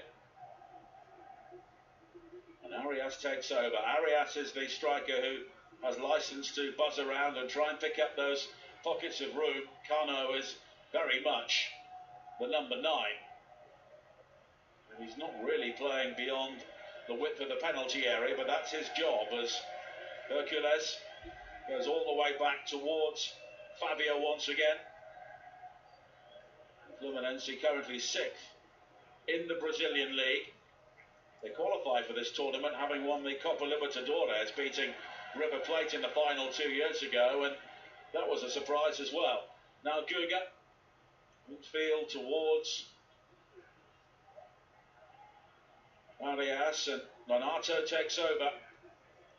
Fluminense now stroking the ball around with growing confidence here, with just over a minute of normal time to play, but I would be surprised if we don't have at least 5 minutes of added time at the end of the first half. We've had the cooling break and the VAR check for the penalty. Now Ignacio finding Donato again, who's been heavily involved the longer the first half has gone on, and Arias does well to control the ball and bring it down on the edge of the Chelsea penalty area. He gets it back from Guga, but Caicedo comes in with a challenge, but Arias will win it back, and now Donato plays it wide to Guga for Fluminense. The cross into the penalty area, almost foul for Hercules, but his heavy touch betrayed him, and Chelsea are able to clear, but they were under pressure there. They got away with that one, and actually really quick thinking from Malagusto, just leaving his man and coming inside for Hercules. We've just got the wrong side of Tosin there. If his first touch had been better, and it was difficult to try and get that first touch out of his feet with a whipped-in cross. But if he had done, it would have been 8 yards out with a pretty simple shot against Robert Sanchez. And there will be 5 minutes of added time at the end of the first half here on TalkSport. Chelsea leading by a goal to nil. At the moment, they are heading towards Sunday's final in the FIFA Club World Cup, which will be live on the TalkSport network. The second semi-final, Real Madrid against Paris Saint-Germain, will be coming up tomorrow night. What a game that promises to be. Is the fourth official listening to you? No. Send him a quick text, but call it 5 minutes. If they are, I'll say don't stop for weather delays. Now Neto coming forward for Chelsea into the penalty area, fires in the shot, and it was blocked by Thiago Silva at the near post, and it spins behind for a corner kick. Well, now it's almost Chelsea on the back foot trying to counter-attack, and at times can look dangerous. And this is what, when you've got someone like Pedro Neto in the side, that even if you are under pressure, that little ball over the top or the little inside the back three to get in behind. To be fair to Ignacio, he got back really well. Got a good deflection on it, but it will always add that danger, Pedro Neto. Corner kick. As we approach the second minute of added time at the end of the first half here, with Chelsea leading by a goal to nil. Cucurella is the short option, but it's waved away by Neto. Now he flights it in towards that near post again. It's flicked on, headed towards goal. And behind, in the end, it was Nkunku who was on the end of that. And Chelsea played 64% of their corners short before today, but so many of them so far today have been lofted into the penalty area. I tell you what, Troy would have loved to have been on the end of that. Good ball in, flick on. Troy Deeney at the far post, that's 2-0 right before half-time. But here is René. Quickly swept forward for Fluminense, looking for Hercules. But he's closed down by Enzo Fernandez, and Enzo Fernandez appeals for the throw-in and gets it. It's half-time in the Women's Euro, with Sweden leading Poland by a goal to nil. More from Ian Abrahams coming up during the break here on TalkSport. Stina Blackstenius, the player who won the Champions League for Arsenal with the only goal so far. Caicedo almost gave the ball away there in a dangerous area for Chelsea. Didn't see the runner Bonal coming behind him, but Chelsea now have it back with Cucurella. Wide to Neto again. Both sets of players will welcome the sanctuary of the dressing room at half-time. But there's been a really good pace and tempo to the first half from both teams. It's been a really good game of football as Adebayo plays it square to Fernandez. Chelsea do have the look of a side just trying to maybe play for half-time at the moment and take the sting out of the occasion. Adebayo at walking pace brings it forward here, but when he plays it forward, it's straight to Bernal, and René has it back for Fluminense. He plays it down the line, but into Caicedo, but Caicedo was robbed by a brilliant challenge there from Cano. Cano then spins away from Caicedo, who pulls his shirt, and it will be a free kick. Well, it will be a free kick, and it should be a yellow card, really. It's just got the wrong side of him. Just seconds earlier. Now a long-range shot lofted towards goal from fully 50 yards there from Ignacio, the central defender for Fluminense. And it's well wide, and that's a waste. Well, if you Cole Palmer, or maybe even Thiago Silva, you can have a go at that. Ignacio, that's a bit of a gamble, that one, from inside your own half to try and lob Robert Sanchez. But yeah, Moises Caicedo just seconds earlier was beaten to the ball, and I think once he got turned then, he was like, nah, I'm going to do a professional foul. Fair to this referee, he's been consistent, but I think both Chelsea's midfielders could easily have got a yellow card in the first half. No card so far from Francois Letexier, who has allowed himself to be, I wouldn't say overruled by the VAR, but encouraged to look at a decision and change it when he gave Fluminense a penalty. And it was the right call. Well, I'm glad it didn't happen here, but I do want to see a referee stick to his decision at some point and say, no, you know what, I think I'm right here. The moment they get called over, I don't think they're thinking clearly. I think they're thinking, oh, I've got 4 or 5 people thinking I've made a bit of a boo-boo here. What could happen to me if I stick with it and it's proven to be wrong? Well, that is half-time. Chelsea 45 minutes away from the FIFA Club World Cup final, thanks to a splendid first goal for the club from João Pedro. curling in an absolute beauty after 18 minutes, but Fluminense are in the game. Hercules has had a shot cleared off the line by Cucurella, and they were given a penalty overturned by VAR. So 45 big minutes coming up for both sides. Half time, Fluminense 0, Chelsea 1. Nigel, Scott, thank you very much. Back to our commentary team very shortly for more thoughts on that first half. Chelsea leading by a goal to nil. A beauty from João Pedro. First for his new club against his boyhood club. But now to the Women's European Championship. It's all about Group C. Earlier this evening, Germany beat Denmark 2-1. Now it's half-time in the 8 o'clock kickoff. Poland taking on Sweden. And Ian Abrahams has the details of the first 45 minutes. And it's Sweden 1, Poland 0.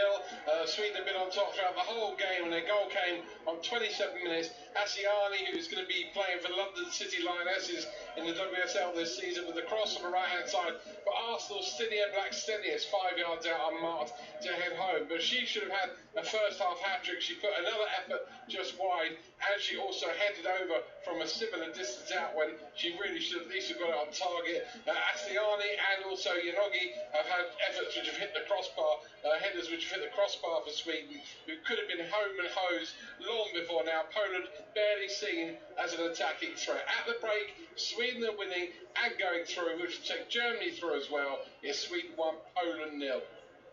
UEFA Women's Euro 2025 update on TalkSport with McDonald's. The new Big Arch has landed at McDonald's with its very own signature sauce. Available from 11 a.m. at participating restaurants. And England, of course, have it all to do tomorrow night, losing their opening game on Saturday night to France. Tomorrow evening, they take on the Netherlands, who beat Wales in their opening game. So both England and Wales losing their opening game at Euro 2025. England v Netherlands is live on TalkSport. 5 o'clock kickoff tomorrow evening. Presented by Adrian Durham, commentary from Joe Shannon and the former England striker Taz Stowie. The Wales-France game is at 8 o'clock. That's live on TalkSport too. Meanwhile, the same time on TalkSport at 8 o'clock tomorrow evening, the second Club World Cup semi-final, PSG versus Real Madrid. In the first Club World Cup semi-final, it's half-time. Chelsea leading Fluminense 1-0. And what a goal it was from João Pedro. Brilliant curling effort from the left-hand side, outside the box, bending it into the far corner to score his first goal for his new club against his boyhood club. Fluminense thought he had a penalty before half-time. A free kick whipped in from the left, hit the arm of Chalobah, but VAR overturned it, saying that Chalobah's arm was in a natural position. Let's bring back in our commentary team this evening, the former Chelsea defender Scott Minto and the Watford legend Troy Deeney. Troy, you mentioned in commentary that you played with João Pedro a few years ago at Watford. When you played with him, did it always look like that he was a player that was headed to the top to be playing in the Champions League? Yeah, absolutely. I think it's more about the mentality, Sam, for being totally honest. The fact that he came in, wanted to show that he could do the physical stuff in England. Obviously, you have to remember that the game is completely different in South America. While it is physical, there's a lot of fouls, and we're seeing that in this game today. But the ability that he showed at an 18-year-old, and as soon as he took the ball today, in that position, I said goal, because he's just so good in that position. That's his favourite finish. Every striker has one. Scott Minto will be able to tell the players that he played with, every striker has their favourite finish, and that's João's. Troy, a slight pet peeve of mine, I don't know if you're going to tell me that I'm talking nonsense here. Players not celebrating against their former club. You just put one top in, Club World Cup semi-final, first goal for his new club, and the first thing he does is say sorry. Yeah, but you'd normally say sorry if you love that club. That club gave him an opportunity though, Sam. They took him from where he was in Brazil, in the favelas, to where he is now, potentially leading Brazilian national team out of the World Cup final in his eyes in a year's time. So I think you have to show a little bit of respect. I love the classy, respectful move that João did. Personally, if he does that against Brighton, I'll be very disappointed. Yeah, there we go.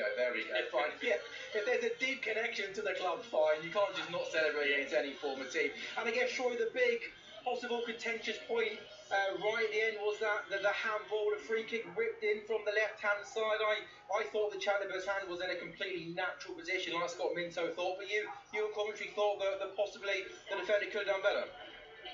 I just think that when you look at it, how many have we seen this season where we're like, what's the defender supposed to do? I just think the inconsistency is so frustrating. I take Scott's point again. It's come from a decent distance. He can't see as he takes a nick off the Fluminense player's head, and he's not in an unnatural position. But how many times have we seen this season in the Premier League where the ball hits a defender's arm and a pen's given, and we're having weekly debates about how VAR just gets involved and how silly it is. But I would like, and Scott hit a perfect example, I'd love a referee to just turn around and go, no, my decision stands, it is what it is. I do think it was the right decision in this situation, but again, I don't understand why did Chelsea then get the ball back? Yeah. If he would have played on, that would have fouled to a Fluminense player, probably had a shot inside the penalty box. And Troy, can we have a temperature update, please, from inside the MetLife Stadium? Roasted, yeah, absolutely roasted, mate. You could just get some marshmallows on it, it's so good.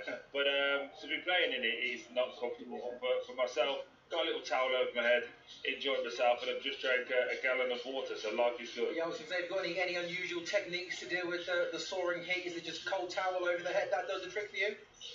Yeah, we used to do as well, straight. I don't know whether Scott Minto used to do this, but we used to have to put ice water on our wrists. Apparently that's a place that cools you down as well. Don't ask me why the sports scientist said it, but there's also that good one as well. I was never on the bench, but I assume if you're on the bench, just hide in the shade, it'd be great, right? I love how you had to get that in there, Troy. Oh, yeah, I'm never on the bench. Me on the bench? Don't be so silly. No, well, listen, I'm just talking about the facts. No, there we go. Troy Dean only deals in facts, doesn't he? Scott, before the game, we spoke about, it's great, all the wonderful, attacking players that Chelsea signed, but we spoke about the goalkeeper Sanchez, and I think, I certainly made the point that if Chelsea are to do anything next season, they got to go and sign a new goalkeeper. I thought the one-on-one Hercules was a really interesting situation. I thought your analysis was so good. For those who maybe missed the first half, he went through one-on-one with the goalkeeper.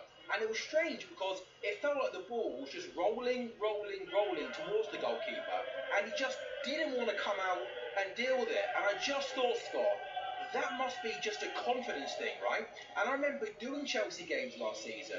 Forget about his actual ability as a goalkeeper. He just always looked nervy, and it almost felt like when I was at Stamford Bridge doing games for TalkSport, you could almost feel his nerves going around the stadium onto the Chelsea fans, and that must have impacted the other Chelsea players. Yeah, look, I do think it's unfair almost in a way, the way that football's gone. I mean, with respect to goalkeepers, they're in goal for a reason. They're not quite good enough to be in the outfield. And then they're being asked to play like number 10s, and they're the last man there. So if a number 10 makes a mistake further up the pitch, it's not a problem. Cole Palmer does that. Robert Sanchez does that, it can lead to a goal. And I think there was a thing there last season with, and you probably felt it, I certainly saw it when I was at the Bridge, a little bit of distrust with the fans and Sanchez himself, and at times he was knocking it long because the fans wanted him to do that. I think there's a lack of confidence there. I personally, though, in this particular instance, and I mentioned the last goal in the last game where I don't think he should have been beaten at the near post, the gap was too big. It's almost here as if he didn't read the spin. And you could see exactly what was happening. He was going to spin towards him. If he'd have read the situation quicker, he'd have been able to get out there. And in the end, Marco Correa saved him. Yes, Scott, Troy, thank you very much. Back with you in a couple of minutes' time. Chelsea, 45 minutes away from the Club World Cup final. Second half commentary is next on TalkSport. The Transfer Insiders on TalkSport. With Ladbrokes, supercharge your odds with our Odds Boost button. Selected markets applies to first £50 of stake. Terms apply. 18+. Gambleware.org. Amazon Prime Day is here. 4 days of big deals on electronics, home, kitchen and more that will make you feel less like and more like. Feel like a big deal. Amazon Prime Day is from the 8th to the 11th of July, exclusively for Prime members. Shop now. Car owners, you could be owed thousands in compensation. If you bought a car on finance from 2007 onwards, it may have been sold with hidden commissions. Text SPORT to 86688. My Claim Group. Authorized and regulated by the Financial Conduct Authority. You don't need to use a CMC. You can claim direct to your lender and the Financial Ombudsman for free. Text SPORT to 86688. Claims made simple. Got cravings for Joe and the Juice or Wingstop? We've got you covered. So whether it's a Tunicado Tuesday or a Saturday night showdown starring lemon pepper wings, find them only on Deliveroo. Go on, order now, and we'll bring your face to your door in as little as 25 minutes. Deliveroo, now just got even better. Geographical restrictions, service and delivery fees may apply. Delivery times may vary. See an app for current delivery estimates. TalkSport Bet. If you want to flutter, punters know it's the only place to go. Football, duty, cricket, golf and Grand Prix, alive online casino. Just tap to find it on the app. TalkSport Bet, the broadcast bonus bookie, keeping you on track with all the sporting stats. Steeple chases, even title races, looking after sports fans. You know, cause TalkSport Bet is the app that does all that. It's the only place to go. 18+BeGambleAware.org. Jim White and Simon Jordan on Talk Sport. Mid-morning radio that's up for the job there. I'm hot under the collar with it. Concrete sports talk. Pitch that one a start. Rapid setting opinion. I still think there's a lot of questions that need to be answered. Oh no, come on. Big names all bagged up. David Moyes, John Hart at the inrush. Jim White and Simon Jordan. Delivered tomorrow morning from 10 on Talk Sport by Selco Builders Warehouse. Check out this month's real deals at selcobw.com. FIFA Club World Cup kickoff on TalkSport, presented by dazn. Sign up now at dazn.com to watch every game live and for free. On 1089 and 1053 medium wave on your mobile and on your smart TV. The Club World Cup semi-final, Great Scott. It's the Summer Soccer Fest. Footballing giants collide. Can you believe it? Going for gold. The Club World Cup semi-final, Live and exclusive on TalkSport. A very good evening. You're listening to Talk Sport. The second half of the first semi-final, the Club World Cup, is about to get underway. Chelsea leading Fluminense by a goal to nil. A first goal for Chelsea for João Pedro against his boyhood club. Wonderful goal on the left-hand side, outside the box, cutting in on his left foot, curling into the far corner. Chelsea leading at the break by a goal to nil. Let's now get the half-time odds with Labrooks. Odds update on TalkSport with Labrooks. Get money back as a free bet up to £10 if one leg of your football 5+ hacker lets you down. Pre-match straight line hackers only. Odds are 3 to 1 or greater. 18+gambleaware.org. And right now, in 90 minutes, you can get Chelsea to win at 1-6. The draw is 19-4, and the Fluminense win is 22-1. That was the latest odds with Labrooks, 18+, begambleaware.org. Odds update on TalkSport with Labrooks. Supercharge your odds with our Odds Boost button. Selected markets applies to first £50 of stake. Terms apply. 18+gambleaware.org. It's, of course, a busy week of live football commentaries on the TalkSport network. Tomorrow, the big game for England. Losing the opening game of the European Championships to France. Their second game is against the Netherlands. It's a 5 o'clock kickoff tomorrow live on TalkSport. The other game in that group, Wales v France. Wales losing their opening game to the Netherlands is on TalkSport 2 at 8 o'clock. At the same time, on TalkSport, PSG take on Real Madrid in the second semi-final of the Club World Cup. If you haven't done it already, I recommend you just download the TalkSport app. Then quite simply, you can swipe from TalkSport to TalkSport 2. You can see our schedules, you can look at our wonderful podcast, so much more. Go and get the TalkSport app. The former Chelsea and Benfica left-back Scott Minto has absolutely, almost certainly got the TalkSport app. Right, Scott? All day long, mate. All day long. I didn't like the pause there, by the Sorry, way. no. You're a company man, aren't you? I didn't have the microphone to hand. He was just looking at it. There we go. There we go. Unfortunately, Sam, I even listened to you. Unfortunately. 5 till 6 in the morning. Do you want some good news? Go on. I am on the radio tomorrow morning at 5 o'clock doing the early breakfast show, leading into TalkSport breakfast with Big Al in Brazil and Dean Saunders. How's that for a plan? I promise you, I won't be listening. Okay. Nige? If there's a weather delay, we'll still be here. Yeah, that'd be really good, wouldn't it? No, not good. There we go. No, it definitely wouldn't be good. No, although it has clouded over before the start of the second half as well. Are you ready? Have you brought your sleeping blanket? In fact, you won't even be sleeping. I'm staying here anyway, so I might as well be on air until. Scott, what does Chelsea have to do then in the second 45 to make sure they're in the final on the weekend? Same again, mate. Absolutely to control the tempo of the game, which they didn't have in the first 5 minutes, but they did have for the majority of that first half, and they just lost it towards the end of the first half. So, look, the obvious one is get that second goal, but what they want to do is try and make sure that they don't give any sort of silly mistakes or silly goals to Fluminense. They did it in the last round and then found a way to win. They did it against Benfica and found a way to win. Just give us a comfortable game, please, boys. That's what I'd want. But you're asking a lot to work extras now, aren't you? No. Listen, like you, I earn more if the longer I'm. No, don't really. No, I just want it to be a really good performance, and look, they're getting better and better as the tournament goes on. So this is arguably the easiest game out of the teams that anyone could be playing in the semi-finals. Obviously, the other semi-finals are a very sexy one, but if they can do it within 90 minutes, make some substitutions, make sure there's no more injuries, then they should be going into the final with a lot of confidence. They won't be the favourites for it, but let's try and get there first before we talk about the final. So it looks like we're all ready to go there. The Fluminense players are out there. They've been out there for a couple of minutes. The Chelsea players, thankfully, as a group, not one by one, like before the game, are coming out for the second half. With you for the second half, the former Chelsea defender Scott Minto and TalkSport commentator Nigel Allen. Thank you, Sam. No changes at half-time. So the two teams again for you. Chelsea, Sanchez in goal.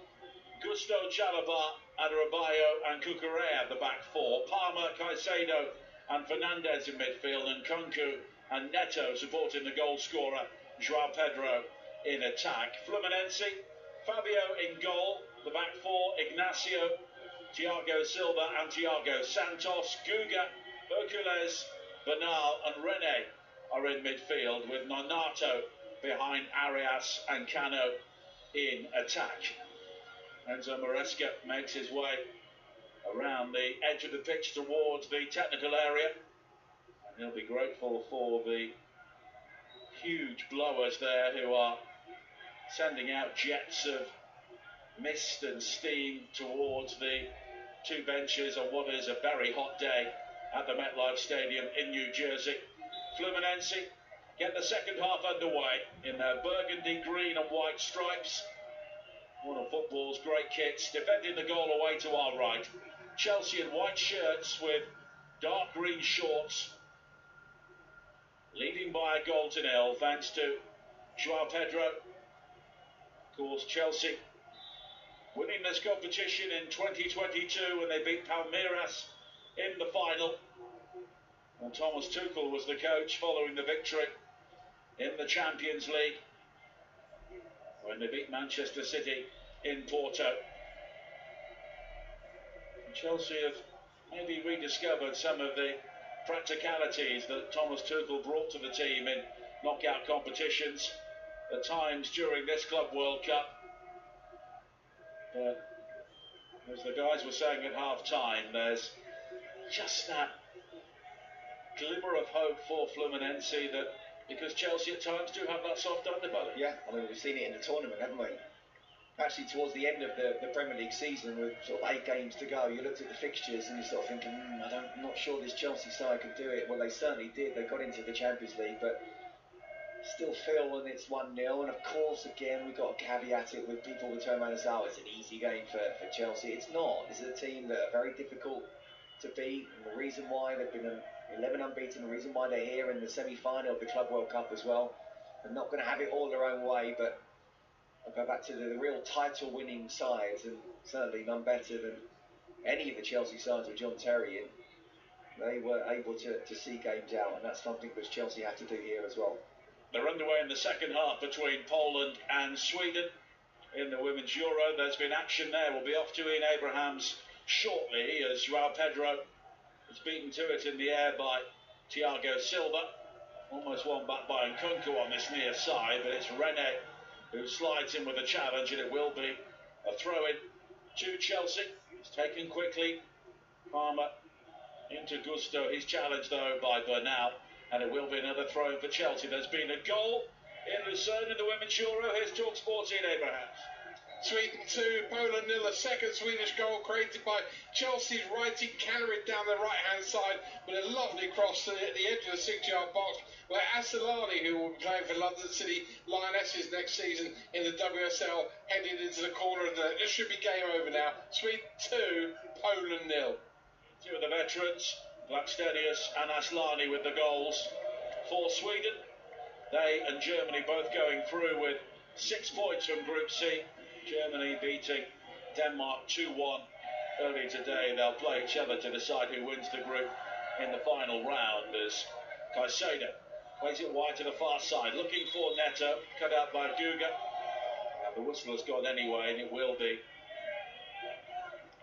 throw in for Chelsea, but the referee stopping play because the corner flag has been knocked over by Neto. Of course, they're spring-loaded these days, but I think Neto has actually broken it at the base, so it's propped up at the moment on the far side as Palmer plays it in field to Caicedo, hits it right-footed, plenty of power, but over the top. Well, he doesn't score many, does he? What a moment it would have been if he had put that one in the top corner. Lovely little ball from Cole Palmer in between two Fluminense players. Just allowed Caicedo to take that first touch, and then with the second one 25 yards out, right in front of goal, you're thinking hit it as hard as you can, but get it on target. And that's where I think we want almost the opposite. Caicedo to Palmer. I'm pretty sure he would have done. 49 minutes playing on TalkSport. Fluminense 0, Chelsea 1 in the semi-final of the FIFA Club World Cup. Palmer now comes in field for Chelsea again. Right-hand side of the penalty area, finding Cucurella. The cross high in towards João Pedro, but he loses out. Gusto helps him high to the far post at the right-hand side. In the end, it's headed behind by Guga, and it will be a corner kick here for Chelsea, who made a dominant start to the second half. And look, when you think about the conditions, how hot it is, how sort of humid it is as well, it's been a really good game of football, isn't it? It's not as if it's slow, and any critics of the competition, and I go back, I must say, from a player's point of view, I don't think they should be playing. I'm slightly concerned about the 2 years almost this time a year on, how they're going to be, what physical state they're going to be. But in terms of this particular competition, I think it's been a really good one. I've really enjoyed it, and even now in this heat, deep into this semi-final, both teams going at it. Caicedo with a cross into the penalty area, almost one at the far post by Gusto. Fluminense will clear, but Caicedo is there to pick up the pieces once again. Of course, Chelsea have played at this stadium before in a pre-season friendly, and De Bruyne and Schürrle were on the score sheet in a victory over Milan in 2013.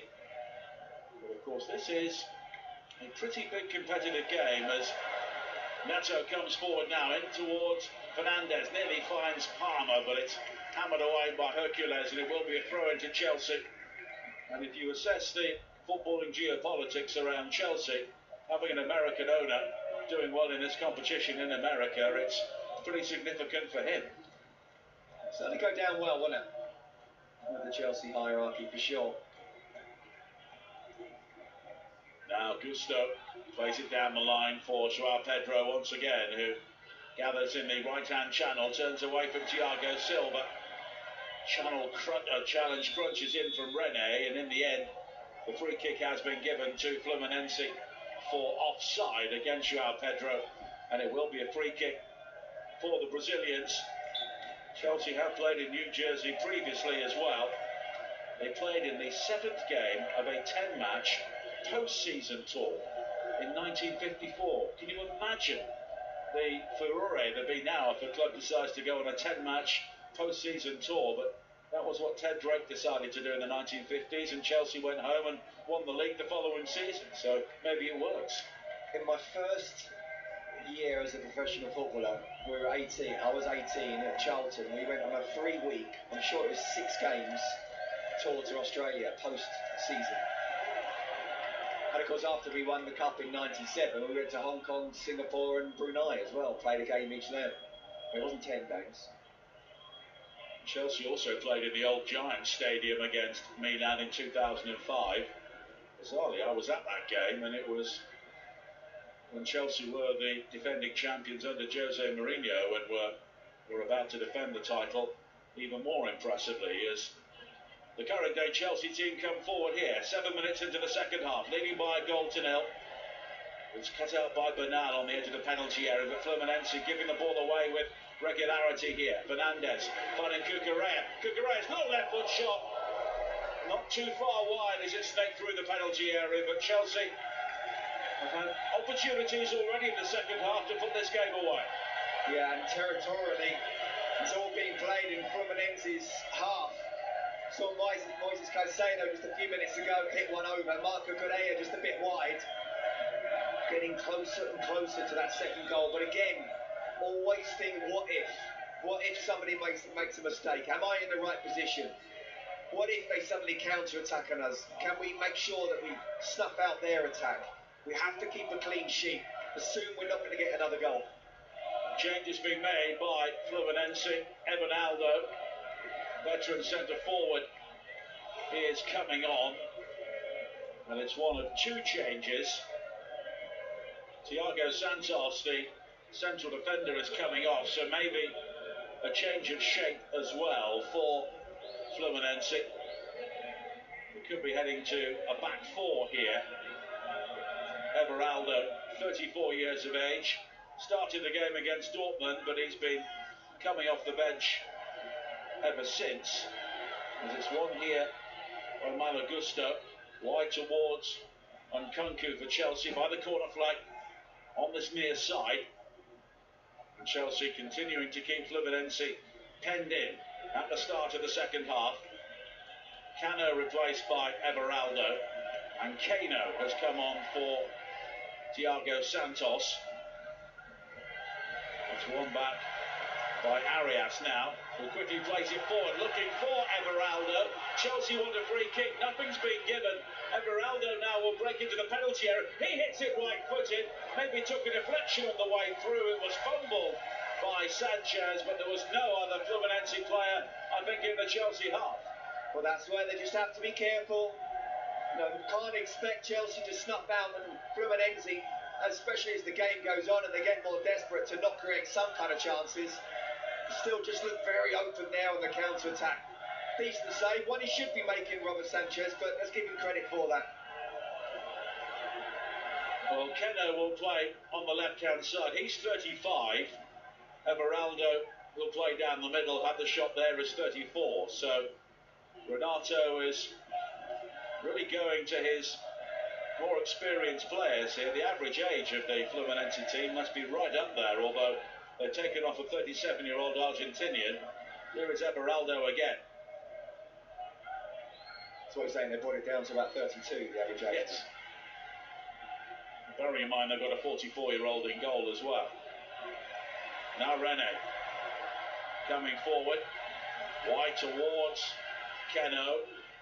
First involvement for him, he plays it into the penalty area. The shot from Rene is blocked, recovered by Bernal. Bernal then slides it, almost wins it back from Palmer, and Palmer eventually will find Fernandez, and Chelsea can break in. It's a good ball, wide towards João Pedro, left-hand side of the penalty area. He's shown the inside, he takes the route, and he hammers the ball home in majestic fashion. João Pedro with his second against his boyhood club, and the new man has surely fired Chelsea into the Club World Cup final. The first finish was emphatic. The second was absolutely devastating. It's Fluminense 0, Chelsea 2. Well, again, what did I say? I played against the likes of Michael Owen, who could do something out of nothing. Didn't seem quite score too many goals like this. But that's what a top striker could do. They've just been under a little bit of pressure, Chelsea. The counter-attack, got to give credit to Cole Palmer here. Must have been 2, if not 3, challenges he somehow evaded. Enzo Fernandez gets the ball out to João Pedro, and it's like, it's 4 on 2. But actually the two defenders, João Pedro has still got to somehow find a way to get in between them and get a shot off. And boy, does he do that. He cuts inside. It's a wonder strike again. A lot closer because he's inside the box, but because of that little bit of skill in his coming side, he's given himself the opportunity. He's absolutely hammered it. And yet again, as we said with the first goal, any goalkeeper in the world is not stopping that. What a player, what a game, unbelievable. And it rattled in off the underside of the crossbar to give Chelsea a 2-goal lead.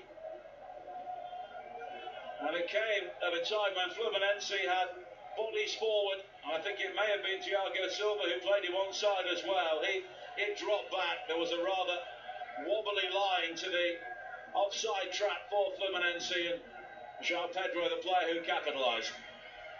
Yeah, I mean, again, just as Fluminense were starting to try and create something, wouldn't necessarily say they were on top. That's what you need, a top striker to create a goal out of nothing. And yet there was a great opportunity on a counter-attack where we've seen that from both sides. And João Pedro, the class that he's got. And when I was just thinking, he was actually more involved in the last game when he came off the bench. In terms of performance, that was better, but boy, Bruno used to say, I wanted to do two things that make a difference. Bruno will definitely be proud of João Pedro this evening. Nonato showed a yellow card here for catching João Pedro. A rap on the Achilles. Nicholas Jackson is preparing to come on. He may believe he owes Chelsea something after his role in the Club World Cup so far against Flamengo. João Pedro certainly felt that. And Nonato, the first player in the book today, with 58 minutes played on TalkSport. Chelsea leading by 2-0, and you're listening to the FIFA Club World Cup live on TalkSport, presented by dazn. Sign up now at dazn.com to watch every game live and for free. Last involvement for João Pedro. Well, he's played his part, and he applauds the Fluminense fans and then those elsewhere around the stadium. Two wonderful goals to mark his full Chelsea debut. And there's no doubt they have signed a real star, and he could carry them to be world champions. Just sensational when you've got a player of that ability, of that technique, of that belief.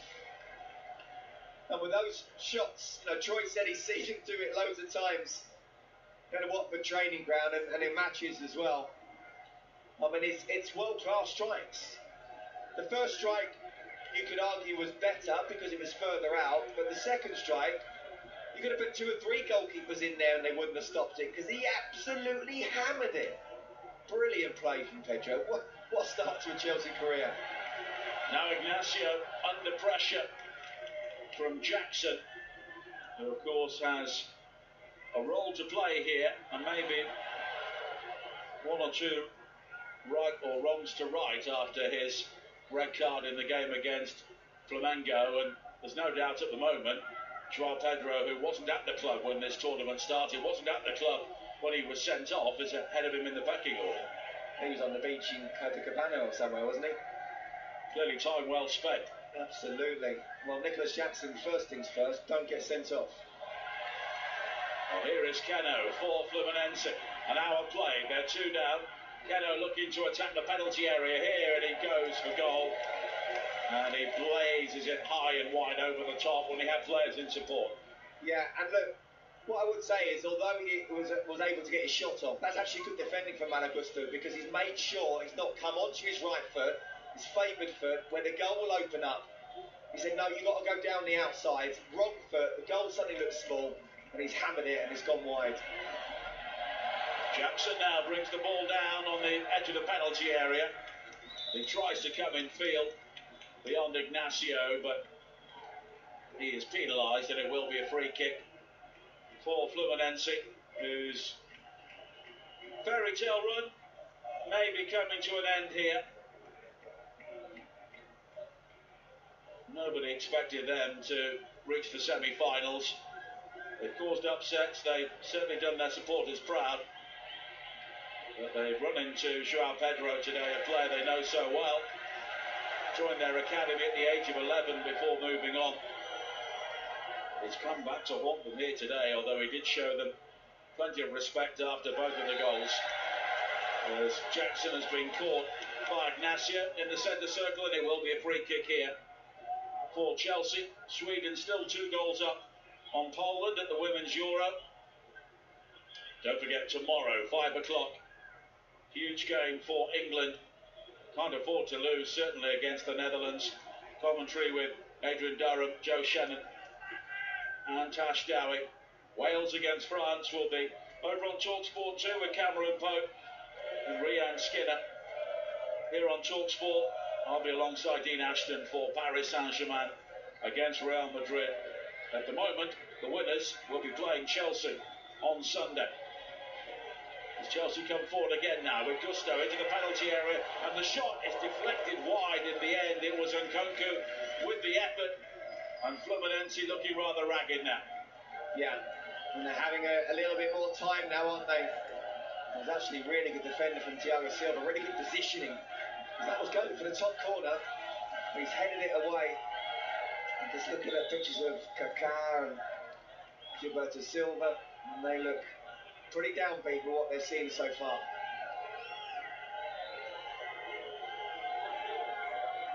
Corner kick on the near side for Chelsea, which will be taken by Neto.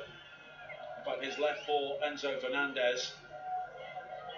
And Chelsea at the moment are in cruise control thanks to 2 goals from João Pedro. Palmer was the option for the short corner, but he jogs into the penalty area. It's flicked on by Cucurella. Now Gusto.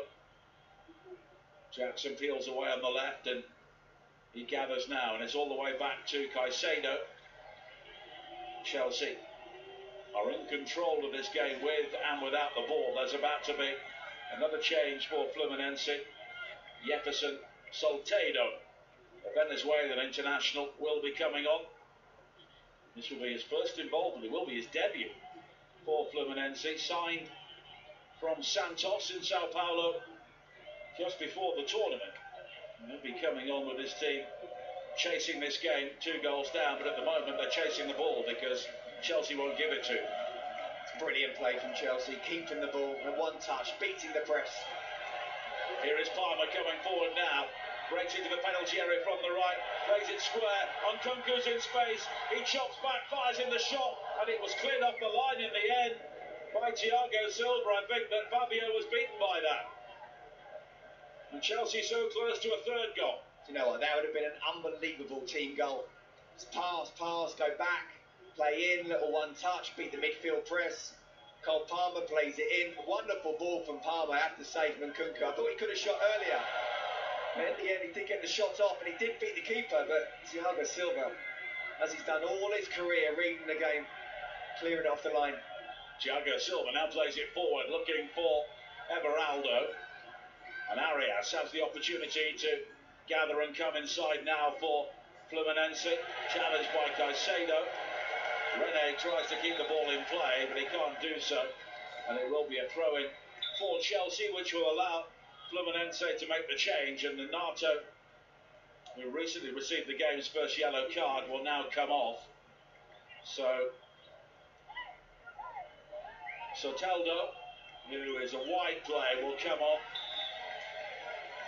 to replace the central midfielder. So Renato really having to go for it here, and that's understandable. He's known as the King of Rio for his exploits as both a player and a coach. And the closest thing we had to the Club World Cup back in the 80s was the Intercontinental Cup between the South American and European champions. More on that in a moment as Palmer comes forward now. Lovely footwork from him, twisting and turning, throws in a Cruyff turn as well. And now Neto with the high ball to the far post, headed down by Nkunku, looking for Fernandez, and it's hammered away by Ignacio and then cleared further away by Cano, but Nkunku has it back now. Square to Gusto, right foot corner from him, and it was only just wide. Well, you know you're on top. Well, Malagusto picks the ball up at the edge of the box and tries to just curl it into the top corner. And it had Fabio reaching for it. He wasn't 100% sure that was going wide. Chelsea so on top at the moment. Not saying they need a 3rd, but just make sure you keep that clean sheet for the next 10, 15 minutes. And Renato, just going back to the point we were making before, he won the Intercontinental Cup with Gremio, and he scored both the goals against Hamburg in Tokyo, which really put him as a Brazilian legend. Also won plenty of caps for the national side as Reece James and Noni Madueke come onto the field of play. Chelsea able to make their changes here with Gusto and Neto going off. Yeah, again, it's about minutes, or not giving too many, not having a chance of being injured. 2-0, Fluminense score, they're back in the game. Psychology can change, but Chelsea are in control, and I completely understand what Enzo Maresca's doing here. Rhys James scored the opening goal against Benfica in the round of 16. An unlikely goal, a free kick wide on the left wing. Well, he would be starting if he hadn't have been injured. He was meant to start, wasn't he, in the last game? Just glad that he's okay again. Worries with his injury record that he'll be out for the tournament. Would it then go on to the start of next season? But the fact that he's back and able to come on for this particular game with the minutes we've got left is a great sign. Great sign for the final. Facundo Bernal with the challenge here on Cole Palmer. Sorry, Nigel. Great sign for the final if Chelsea get there. There's still plenty of time. Well, 21 minutes to play. And we're approaching the last throw of the dice here for Fluminense. They're throwing on more attacking players.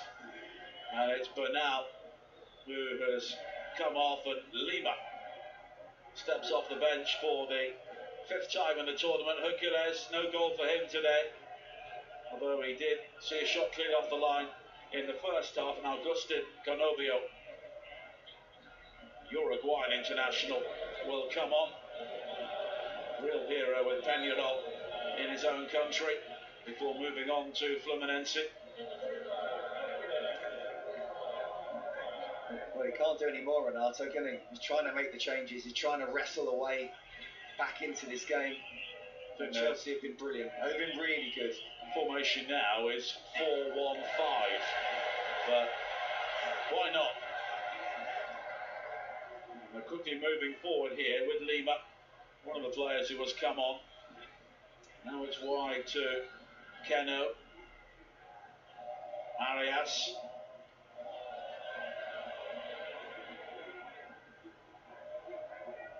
And Canobio plays it wide to the far side. Canobio now will continue down the right. He's got a crossing opportunity, pulls it back, and then it's swept towards goal, not too far over the top from Lima. It was a difficult effort on the left foot. The ball was coming across his body, and he just sends it whizzing over the angle. But it was only 20 yards out. If he were able to get it in the back of the net, suddenly the whole complexion of the game changes, and that's what I'm talking about with 2-0. You can't stop them having 0 chances, but really got to make sure you get tight as quickly as possible. In the end, Lima just coming on the pitch, perhaps not quite up to it at the moment. First strike, just over. 20 minutes to play. Fluminense 0, Chelsea 2. And don't forget, breakfast tomorrow with Alan Brazil and Super Ali McCoist. Nick Kyrgios among their guests tomorrow, looking back on another big day at Wimbledon. Alcaraz ending Norrie's hopes in the round of 16. Talksport breakfast coming up tomorrow from 6. Of course, Al will have the early breakfast from 5 as the yellow card has been shown to Soteldo for catching Cucurella in the face on the far side. I think Soteldo was actually fouled by Cucurella, but then he just reached back and made sure that he gave Cucurella a mouthful. In fact, it was the elbow with one arm and then the handoff with the other. Yeah, it's an angry, well, he looks an angry man, doesn't he? Just looking at him. Soteldo. You know, Cucurella is going to get a little touch like that in the face. He's going to go down, and rightly so. Fluminense got the free kick. Still Poland 0, Sweden 2 in the Women's Euro. And we'll be back to Ian Abrahams shortly. With 18 minutes to play here, Chelsea heading through to Sunday's final, which will bring you on the TalkSport network. 8 o'clock kickoff. We've got Paris Saint-Germain against Real Madrid here on TalkSport tomorrow at 8 o'clock. I'll be alongside Dean Ashton for that. England against the Netherlands coming up on TalkSport at 5. Wales against France, of course, will be on TalkSport 2 at 8 as the flag goes up for offside against Fluminense as we go back to the game involving Poland and Sweden and Ian Abrahams.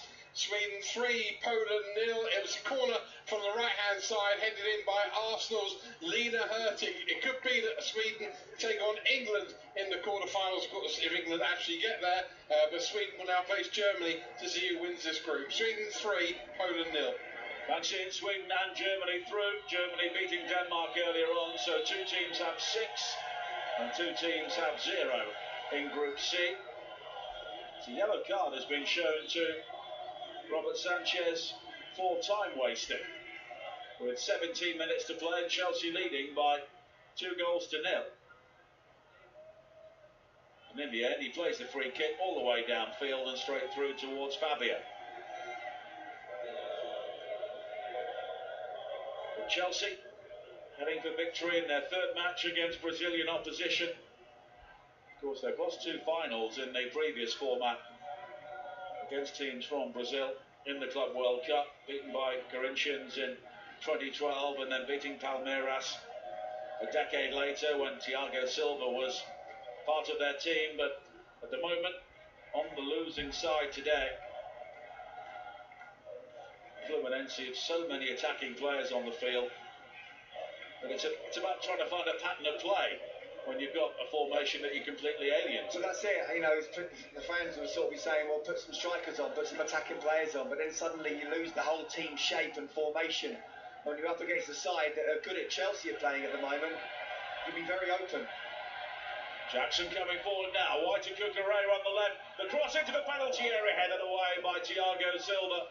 Once again showing his experience to stoop in, but Cole Palmer looking to apply the finishing touch. Well, they are looking for the third goal, aren't they? And I think that's a perfect example there of giving the ball away and then suddenly they are very open. Great ball in, and it's actually brilliant defending, facing his own goal, inside his own 6-yard box and making sure that he gets the touch that the Chelsea player doesn't, and 2, he doesn't put it in his own net. 03717 22 33 44, the number to call. Jeremy O'Hara and Jason Cundy on the sports bar following this game. There's Caicedo. Wins it back in a dangerous area there, but he's penalised for the challenge on Lima. It will be a free kick, and I think the referee is signalling for a cooling break with 15 minutes to play here, and Chelsea leading 2-0 and looking pretty comfortable. I would imagine Jace will be absolutely loving it right now, and he will be with Jamie.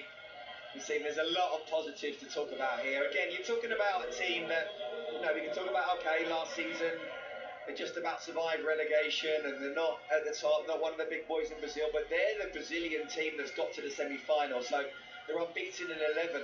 They've got some very good players. They've got a very good manager.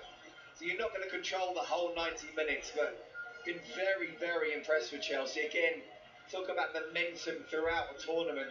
Yes, losing to Flamengo has done them a big favour, not playing against the real big boys, certainly of Europe. But since then, they've been the better side in every one of their games.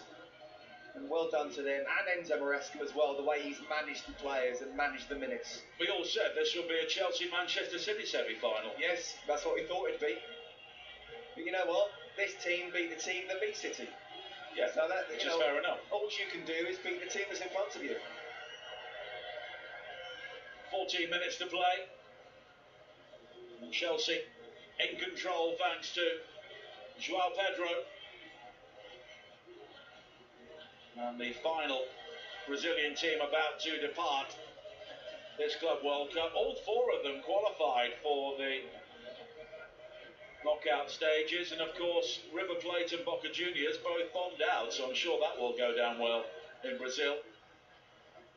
They've had opportunities in the second half.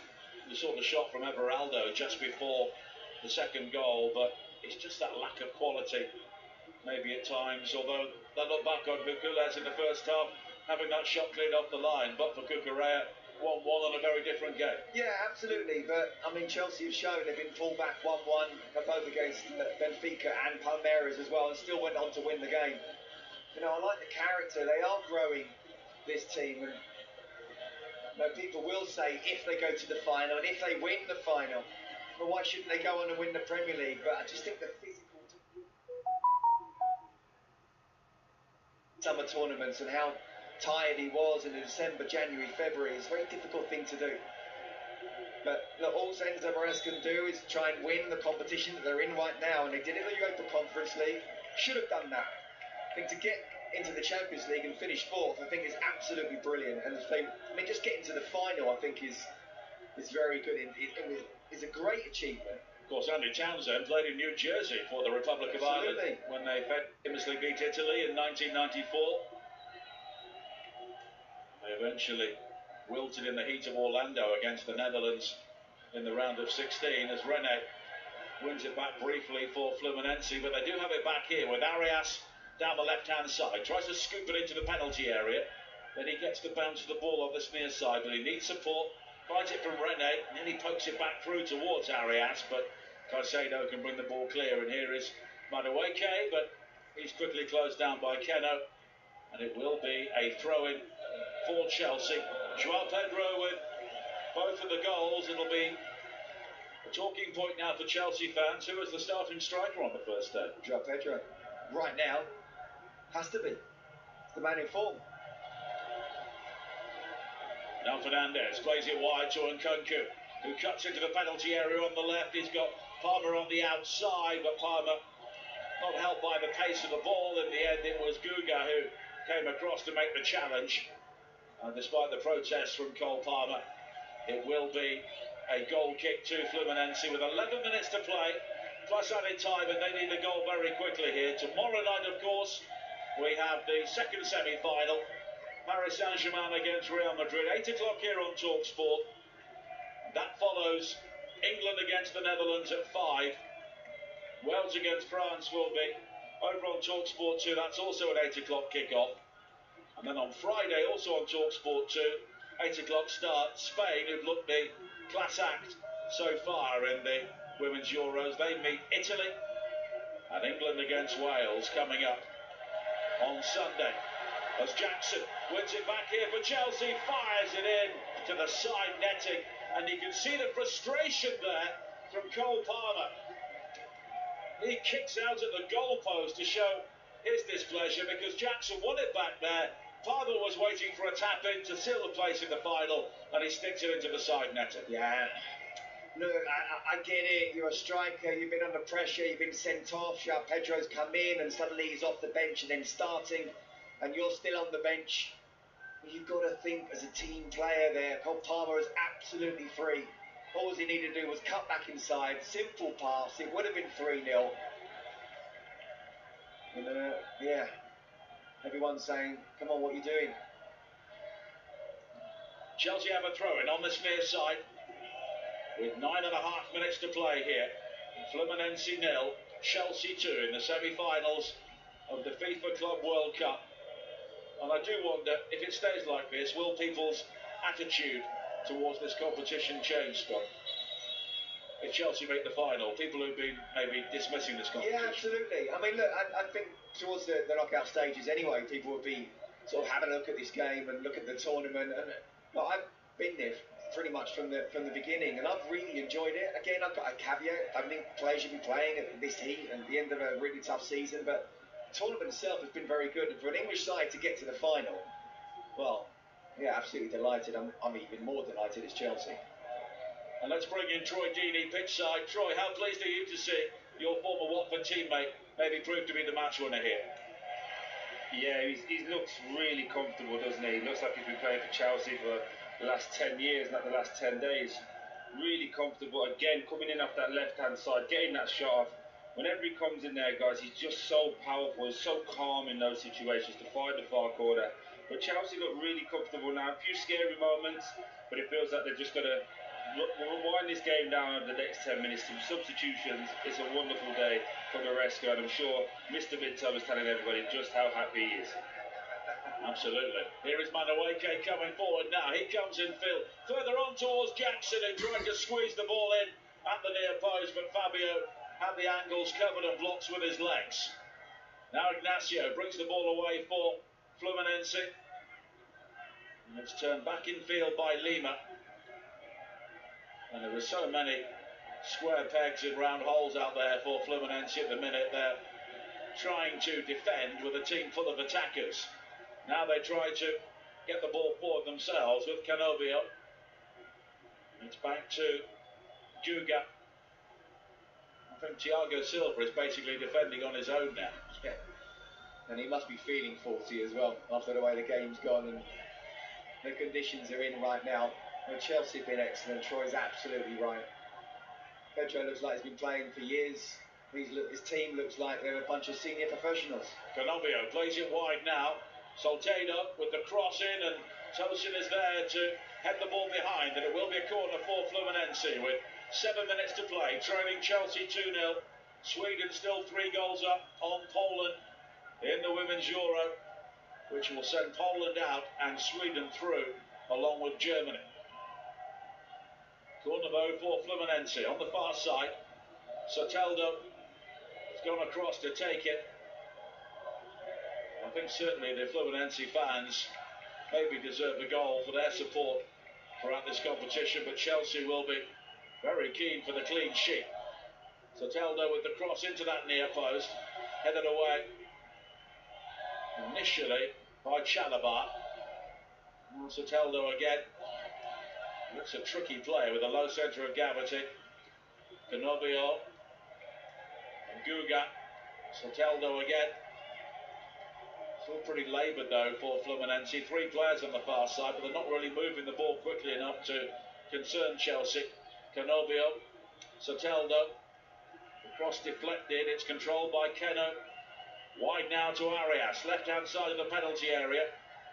He comes in field, delivers a cross in, which is blocked by the backside of Caicedo, and it will be a corner kick for Fluminense once again, but they're running out of time here. Yeah, really good defending from Chelsea as they try and move the ball. Fluminense are not able to get any kind of openings at all. And do you know what, Nigel? I know what you're saying about the fans, Fluminense fans, but let them have a goal as long as it's the last kick of the game.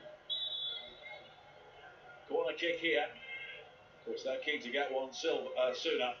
Soltado from the short corner delivers the cross in, headed towards goal, and then on the turn it was Ignacio who fired in the shot, but I think he controlled it with his arm, and a free kick has been given to Chelsea. The shot was wide anyway. Yeah, again, numbers in the box, defending well, looking like he's got half a yard, but he didn't in the end. And I think it has come off his arm initially. This is where we're talking about Chelsea being professional, seeing the game out. I'm not actually sure it did hit his arm. I think it was Thiago Silva headed the ball onto his own arm. And of course, as it's an attacking handball, then it will always be a free kick. If he'd been a defender, he would have been okay. Nkunku and Fernandes now coming off. Fernandes has had an excellent game for Chelsea at the heart of their midfield. Nkunku has played his part as well. Andre Santos and Kiernan Dewsbury-Hall are the 2 players who come on for the closing moments here. Yeah, sensible substitutions. Interesting. Cole Palmer stays on. Moises Caicedo stays on. Key players that you always want on the pitch as much as possible. Now again, I thought Chelsea in the first half and the last game were excellent, but there was no Moises Caicedo, and he's been superb again. He really has in that midfield. Chelsea 4 minutes away from the final as Caicedo has been fouled by Everaldo, and it will be a free kick. Just clever play there. As the ball's high, it's coming down. He takes the touch, a great first touch. He realises the player's coming in, gets his body there, gets the contact, goes down, wins the free kick, kills a few more seconds. Brilliant.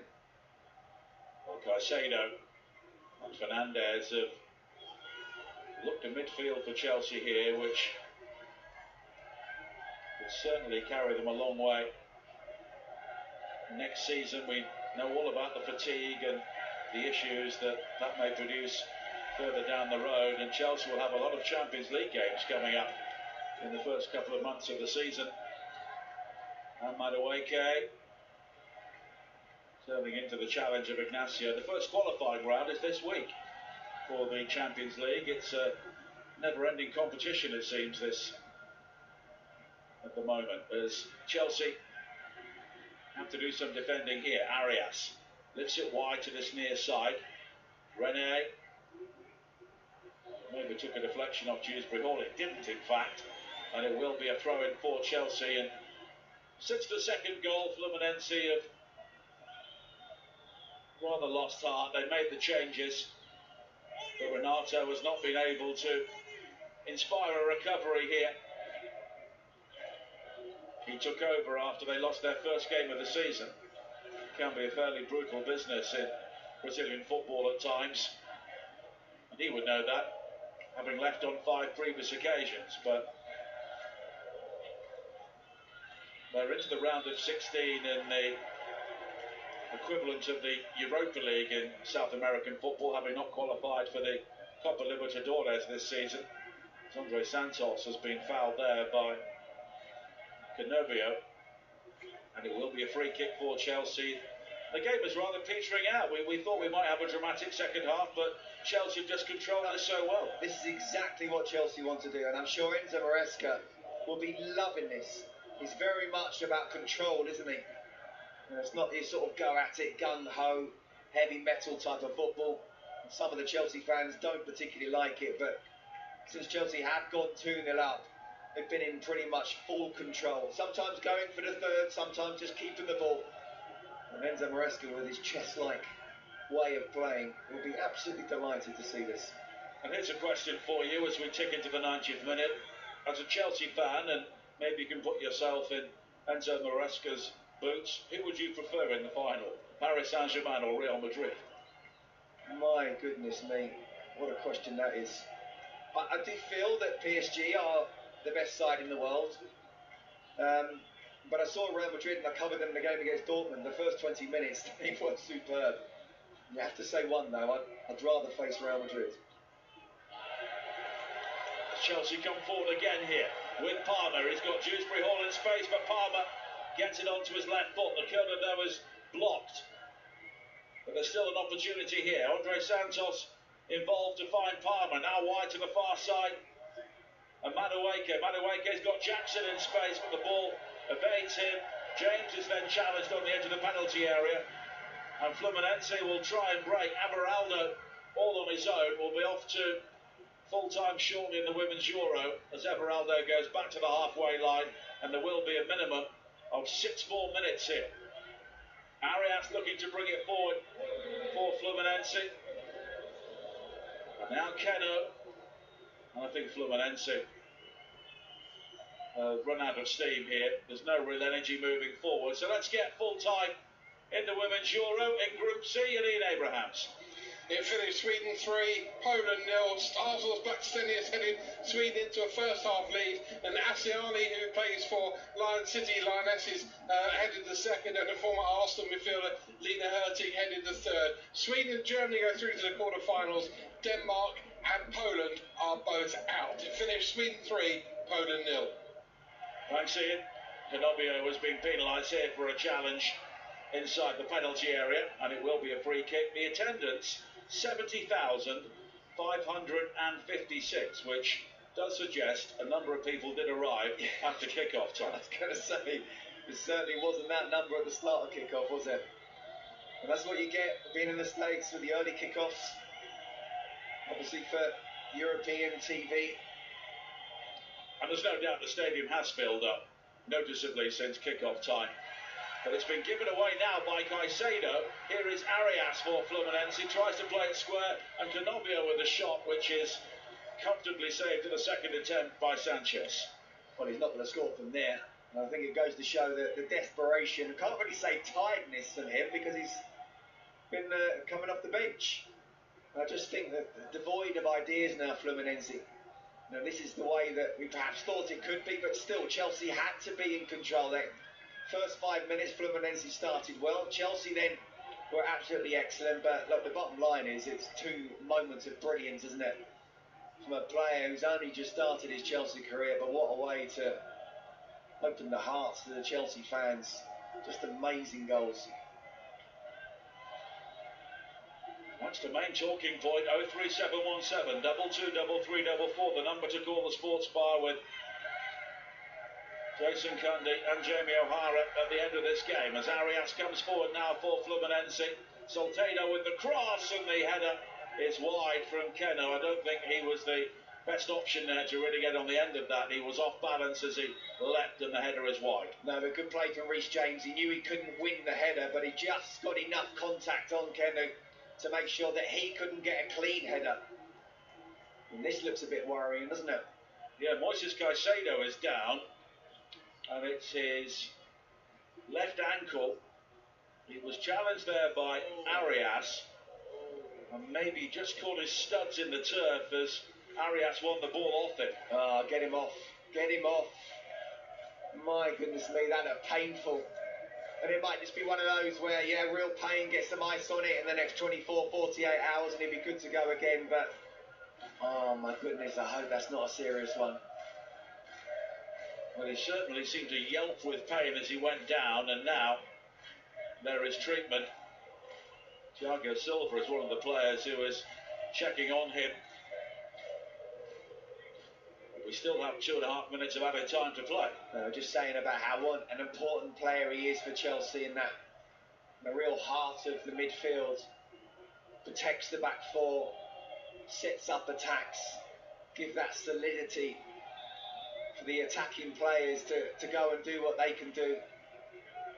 I wouldn't exactly say Chelsea missed him in the last game, but 100% they're a much better side with him in it. And this could be a big problem here. Whatever happens, obviously, and you've got 2 minutes left, go down to 10 men, take him off.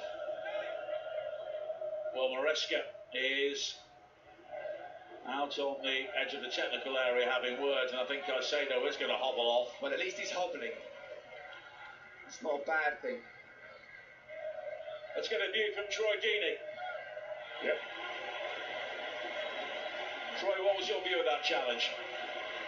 It didn't look great. Obviously, he's rolled over, and the instant yelp, you could hear it from my position as well. I agree with Scott, though. The fact that he's able to walk off is a good sign. It's going to be really painful today and tomorrow. Just ice that up and take him off. He's so important to how this Chelsea team play. Get him off the pitch. Don't take any chances right now. Well, they're having words with Caicedo. Maresca is deep in conversation with him. Of course, Caicedo, with the adrenaline pumping, wants to come back on. Well, no player wants to, even if he thinks he's hobbling and will just run around, he'd do it. But we've got 60 seconds, probably plus another couple of minutes. I'm sorry, Chelsea can see this out with 10 men. Look at the bigger picture here. The long ball forward from Sanchez is guided back by Thiago Silva. But his reunion with Chelsea is going to end in defeat, it seems.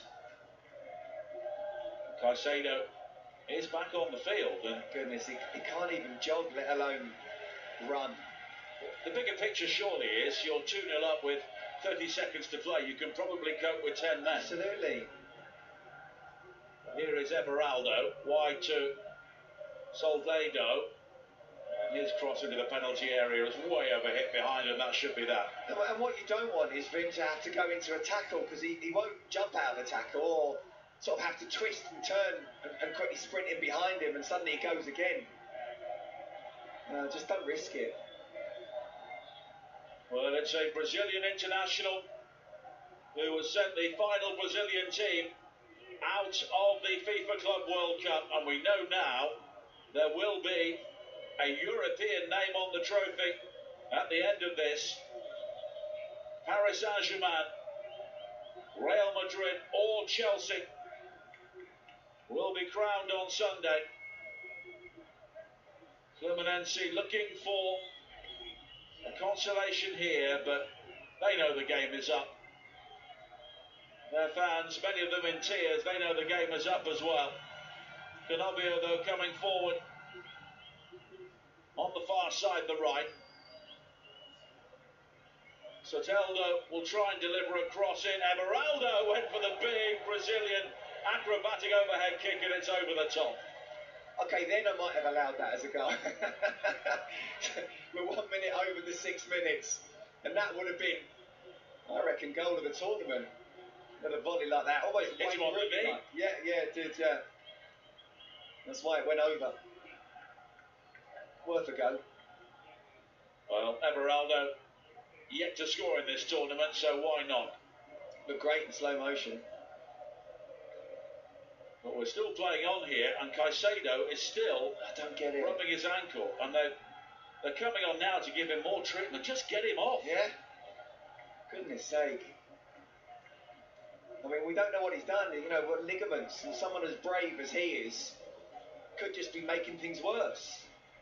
Get him off, get his foot up, get ice on it, and scan it when you can.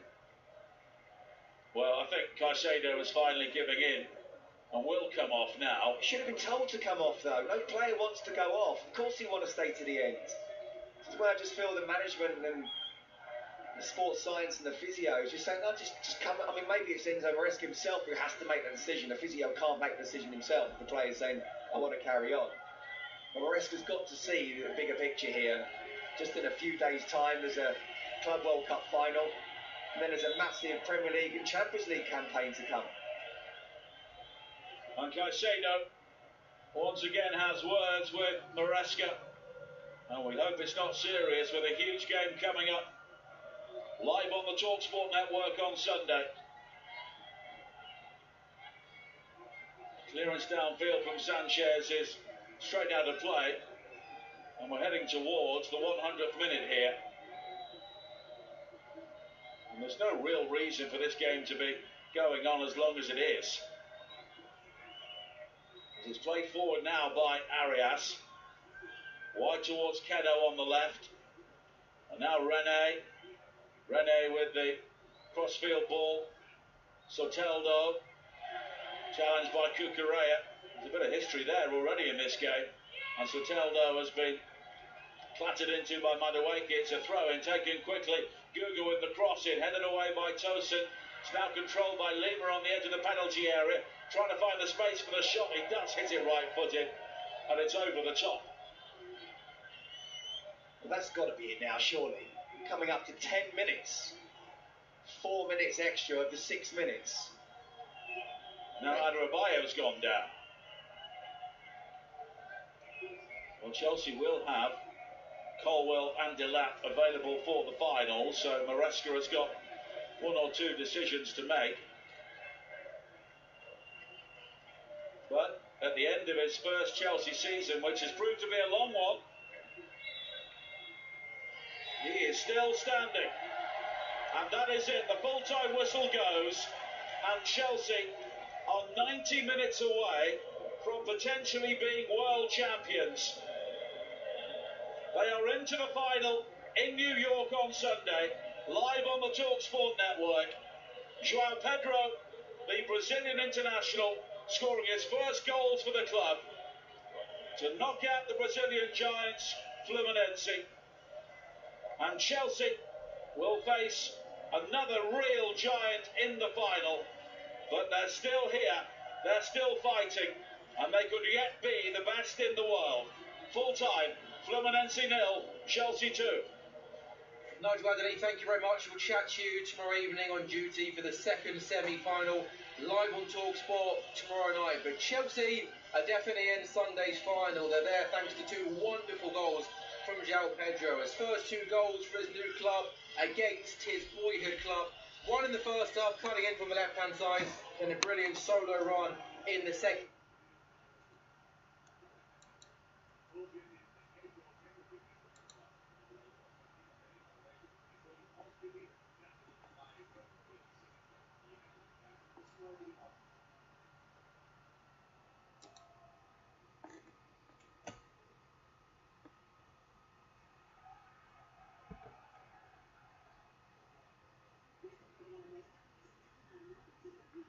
Half.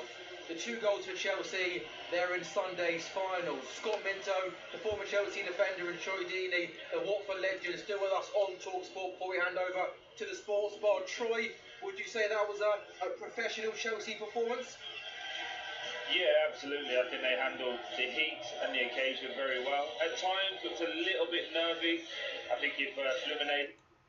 Why? He's got options, hasn't he? No, absolutely. I thought, listen, it's not about criticising people today because they've got the whole team's done well, but I thought Nkunku at times lacked discipline defensively.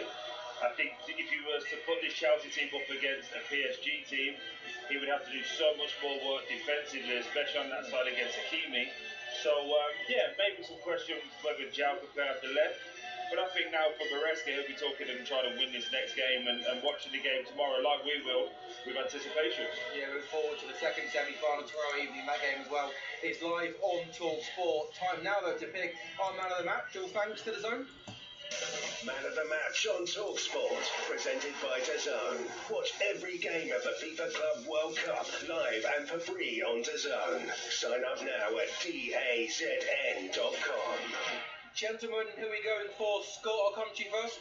Sam, I'll leave it to you, mate. Go on. Do I have to say? Yeah, well, I think to dot the I's and cross the T's, I do need you to say Pedro's name, please.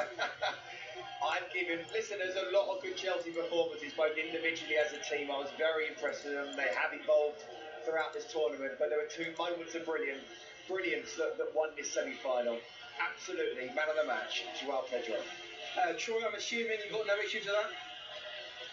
No, it's the first time ever me and Scott Minto will ever agree. The first time you agree with anybody, isn't it, Troy? That's kind of what I do, yeah. But I'm always right, you know that. Of course. Troy, you enjoying yourself in the sunshine? Any big plans for this evening over in America? Yeah, mate, we've got some meeting up literally in the box next to us is Jurgen Klinsmann and Roberto Martinez. So I'm going to go say hello to a few legends.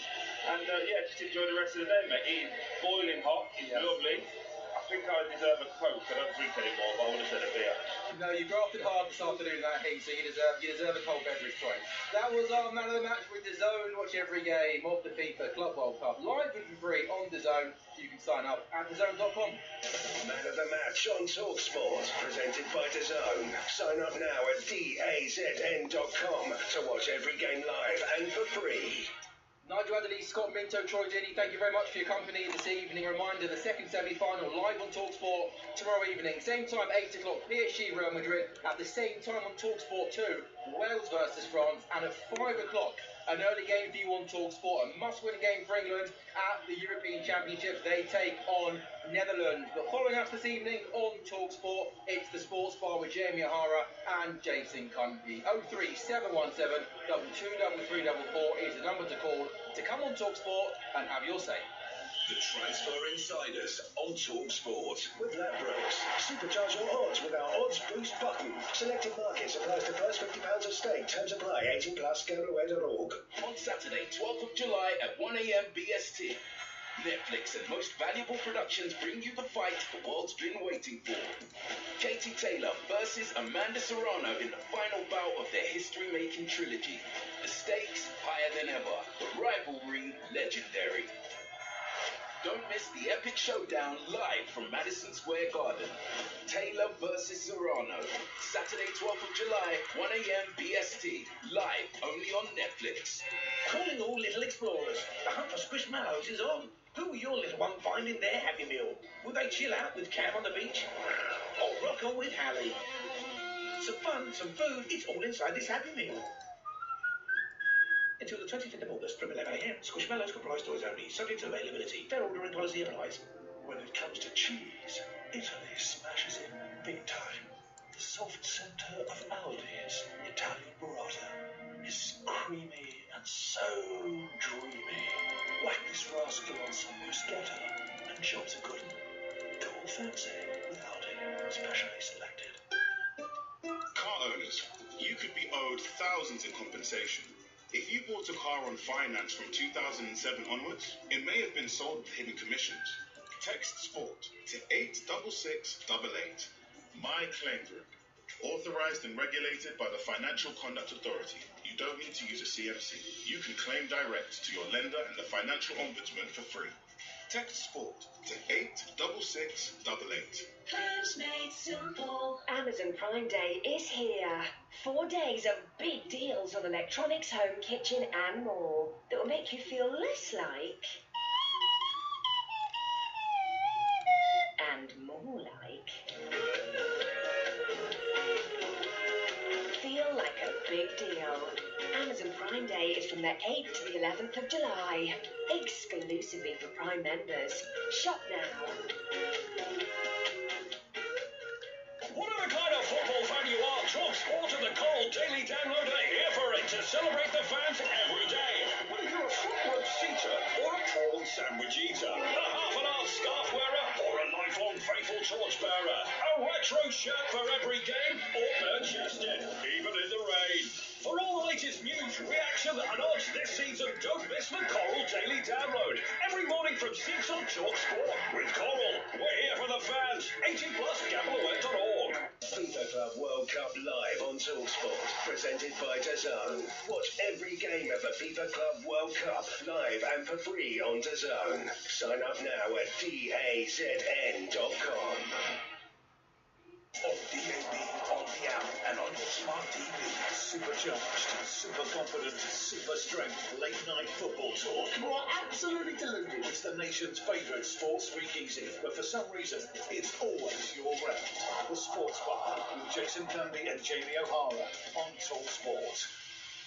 Alright fans, here we go with the main event of the evening.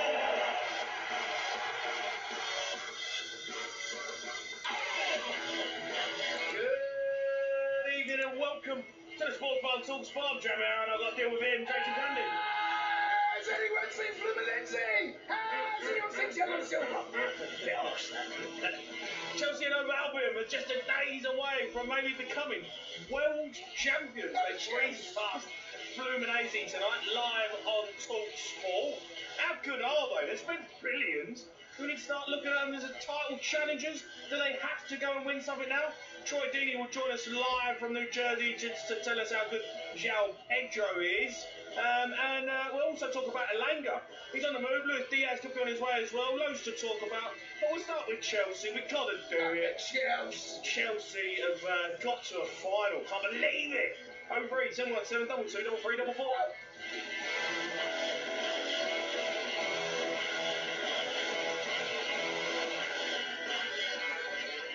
Get in a Super Chelsea. Get in, Jay. You know what, right? Cannot be bothered with this show. Yeah, you can. I cannot be bothered. It feels like it's still the off season, right? For me, I've got my feet up, my sombreros are out, you know, the cigars are out. I'm relaxing, waiting for pre-season to start. You know, Spurs have got the Europa Super Cup on the 13th of August. Then I'll be back. Yeah. But to have to do a show about Chelsea in July, Weird. It just weird. It just feels boring. Well, it's what we do, matey. It's what we do, isn't it? We enter a competition, we get to the final. Not like you lot, just turn up once every 50 years, rock up. I mean, listen, European champions, right? Champions. If we, you know what's really going to be annoying, right? That I had over you this season, right? Because you won the Conference Cup. Yeah. I had over you the fact that Spurs have won the Europa League. Yep. If you become world champions, I am not going to hear the end of it. It is going to be unbearable. Well, look, we're in the final. Give yourself a chance. I did not. Look, going into the tournament, in all honesty, there is no way I thought we'd get to the final. I just didn't see it. I just couldn't see a world in which we were going to get past all those great sides, right? There's still two more, and one we're going to have to face in the final. We'll be underdogs, no doubt about that. But just to be in the final, mate, in the inaugural World Cup, I mean, it's quite remarkable, actually. Quite remarkable. So well done. I mean, you've had an easy group, and let's be honest. It could have been it's harder. like another Conference League group. It could have been harder. There's no doubt about it. They played any big dogs. It could have been harder, but look, I thought Fluminense, I thought they were poor. I thought they were really poor. Dreadful. We played Benfica, knocked them out, and we played Palmeiras the other day. Those two sides are better than what we looked tonight. I promise you that. They were poor. But you got to beat what's in front of it. We've done it convincingly. We're looking good. Pedro is added something different up top for us. We weren't really stretched defensively. Sanchez is still a little bit of a moment. Still get that. But look, what can you do? You've got the final. Go and win it now. That's what I want to do. Go and win it. I mean, well, I don't even know where to Chelsea. I don't even know where to go. Like, it's painful. It's actually painful having to talk about Chelsea in July.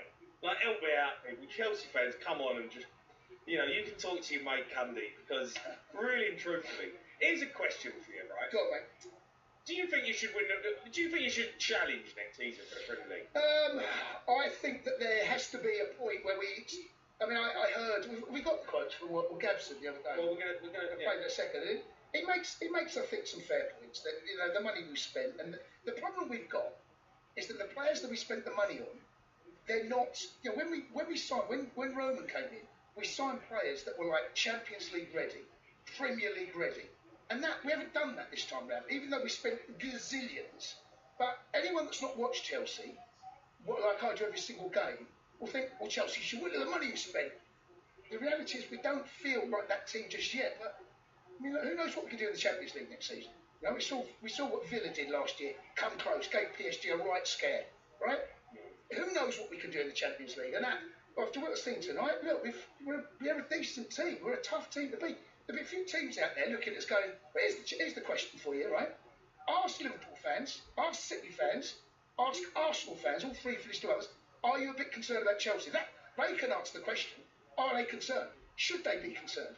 Because look, we're a keeper away. I still think we're a keeper away from being a side that can do something. Do something. Former Aston Villa striker Gary Bongval, he was back on TalkSport earlier in the week. He called out Chelsea fans for not backing their team to win major trophies next season. Sorry, man. Look what they spend. I mean, last season they spent €281 million. This season already, €179 million. What they're spending each summer, they should be beating the teams that they're beating. They should be one of the favourites to win this competition. We're going to come into it, but I'm sick of hearing it. Chelsea fans and Cundy and Scott Minto.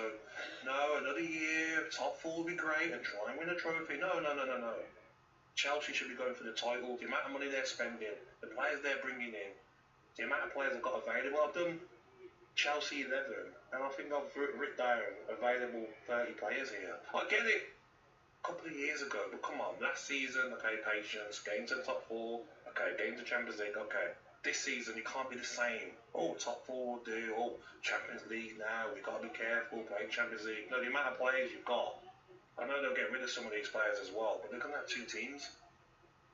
Yeah, look, that was Gabriel Bongval speaking earlier on the station in the week. I tend to agree with Gabs a little bit on this one, Jace.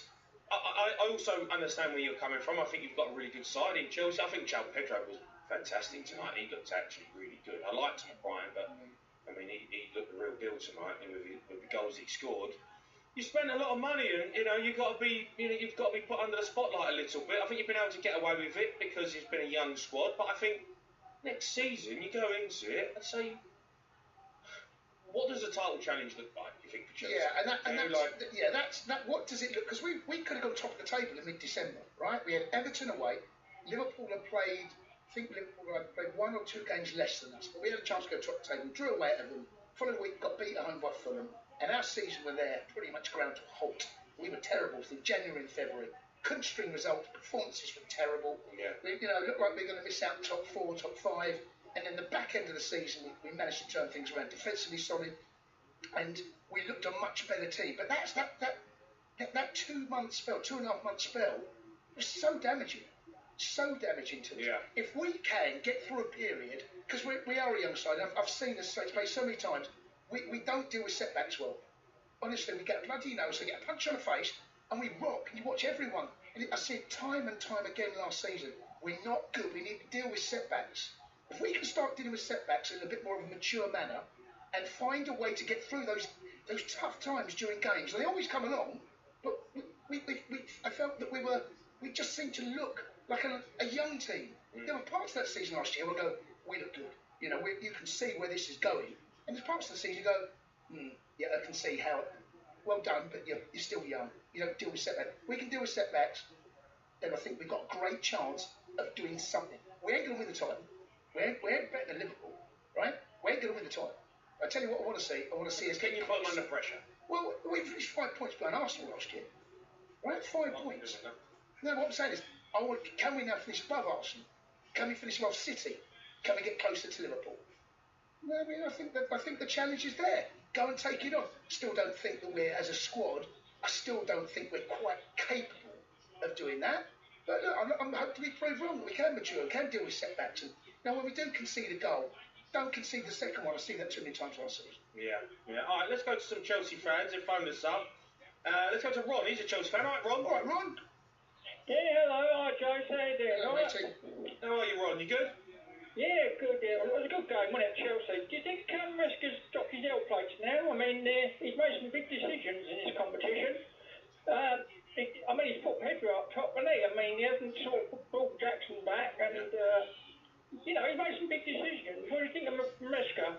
Well, I felt last season he got some things right. He got some things wrong. And he's still a young manager.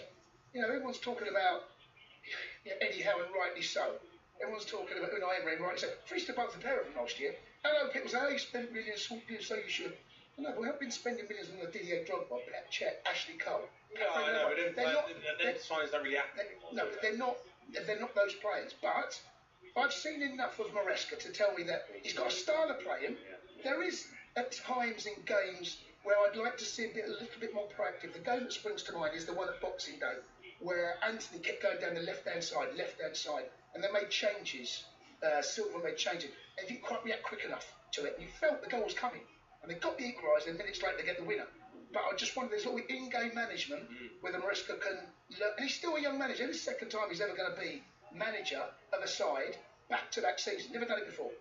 So he'll know his squad. Yeah. And he has I think he's done a good job. Right, Ron, what do you think? Because I think he's done. I think pretty well. I think he's getting better. Honestly, this is my opinion. I think this tournament is showing that he's. I think he's in for Chelsea for the long run. I mean, as I say, he's made some big decisions, and he's played different players in different positions. I mean, Cole Palmer had in my view, a poor game tonight. I mean, he hardly got into the game. Yeah, I agree. But Pedro, I mean, he just took it on and he's hit the ground running, to be honest. So it'd be interesting to see in the final whether Pedro plays up front or... He's guaranteed, and he's just banged in 2 goals. So he's 2 brilliant goals as well. He starts. But the call, I mean, the call he's talking about there is Nicholas Jackson, right? Nicholas Jackson made the decision easy. Got 2 red cards in 2 games, right? Got sent off against Newcastle, ridiculous red card. He gets sent off in the tournament here, ridiculous red card. You can't have 2 red cards in 3 games, mate. No. You need to trust your players. Do you know what, right? You earn your right to get back in the team. Well, Delap's ahead of him, João Pedro is. So he's got a fight in his hand now, and that's what it should be at a club like Chelsea, competition for places. You've got enough players. And he only won number 9 last year. Yeah, I know. All of that's the problem. Jackson had no competition, and I felt the squad let him down because he knew, and what he plays like, he's going to get back in. Now, what's Chelsea's best team right now? Can you do it for me? Reece James at right back. I'm going to go Colwill. Fofana's injured again, so I don't know what he's like. Probably either Tosin or Chalobah. A pair of them dovetail one another really, really well. Midfield. Cucurella obviously left back. Cucurella left back. And then you've got a bit of a problem because whoever plays at right back, let's say it's Reece, he's our best. But then if you have Enzo and Casado alongside one another, then the answer to that is yes, right? Yeah. Then you have to have Palmer. Okay. As number 10. Well, this is your problem, right? Lavia isn't fit. He's another one that's just a bit injury prone. You've got Neto starts, right? Neto started on the left today. He done well. Yeah, done really well. Start on the right. Start Neto, but then you've got Esteval, the young Brazilian boy. He ain't going to start. No, he's not. No, he's not going to start. I know, but it looks like Noni Medawaki's going to Arsenal, from what we know. Yeah. So on that left-hand side, we just saw Jamie Gittins. He's spending so much time. I don't. The answer to that question is an impossible. You've got João Pedro up front. Yeah, João Pedro. Where'd you play him? Where'd you play him? Palmer and Kunku. I know. It's a nice problem as well. Is João Felix still there? No, he's gone. Is he gone? He's a player, yeah. And they've got Sterling's another one. Chilwell still there. I think Chilwell's still there. It's a joke. Yeah, I know. How much money, how many players you got? Your wage bill must be ridiculous. Well, surprised they can even afford to pay you. The thing is, though, they're not on big wages. They're on long contracts. The wages they're on aren't what you'd expect them to be. Yeah. So they're longer. It's clever business, that. I have to say with Tom Bowley, that is clever business because what it does do is if it don't work out, you can move them on. Yeah, and if it looks like they're going to make 20 million on Noni. If he moves on, he did come on. Yeah, he's very much part of the squad, but nice options to have. All right, let's go to David. He's a Liverpool fan. Hi, Dave. Hi, Dave. Hi, Jamie. How are you? I'm good, Dave. How are you? You alright? Yeah, not too bad. Well, I know it's a sports show, lads, but I just wanted to send a nice message to you both, if that's okay. Yeah, I thought it was very touching what you did with Jota last week. Lovely. Just going to contact lads. You both have really helped me the last 2 years. My missus left us, unfortunately, through a brain hemorrhage, and I've got 2 daughters, and I've been listening to your shows 2 years, 3 years. And I love listening to Cundy. Has anyone seen anything every night? I just thought it was lovely.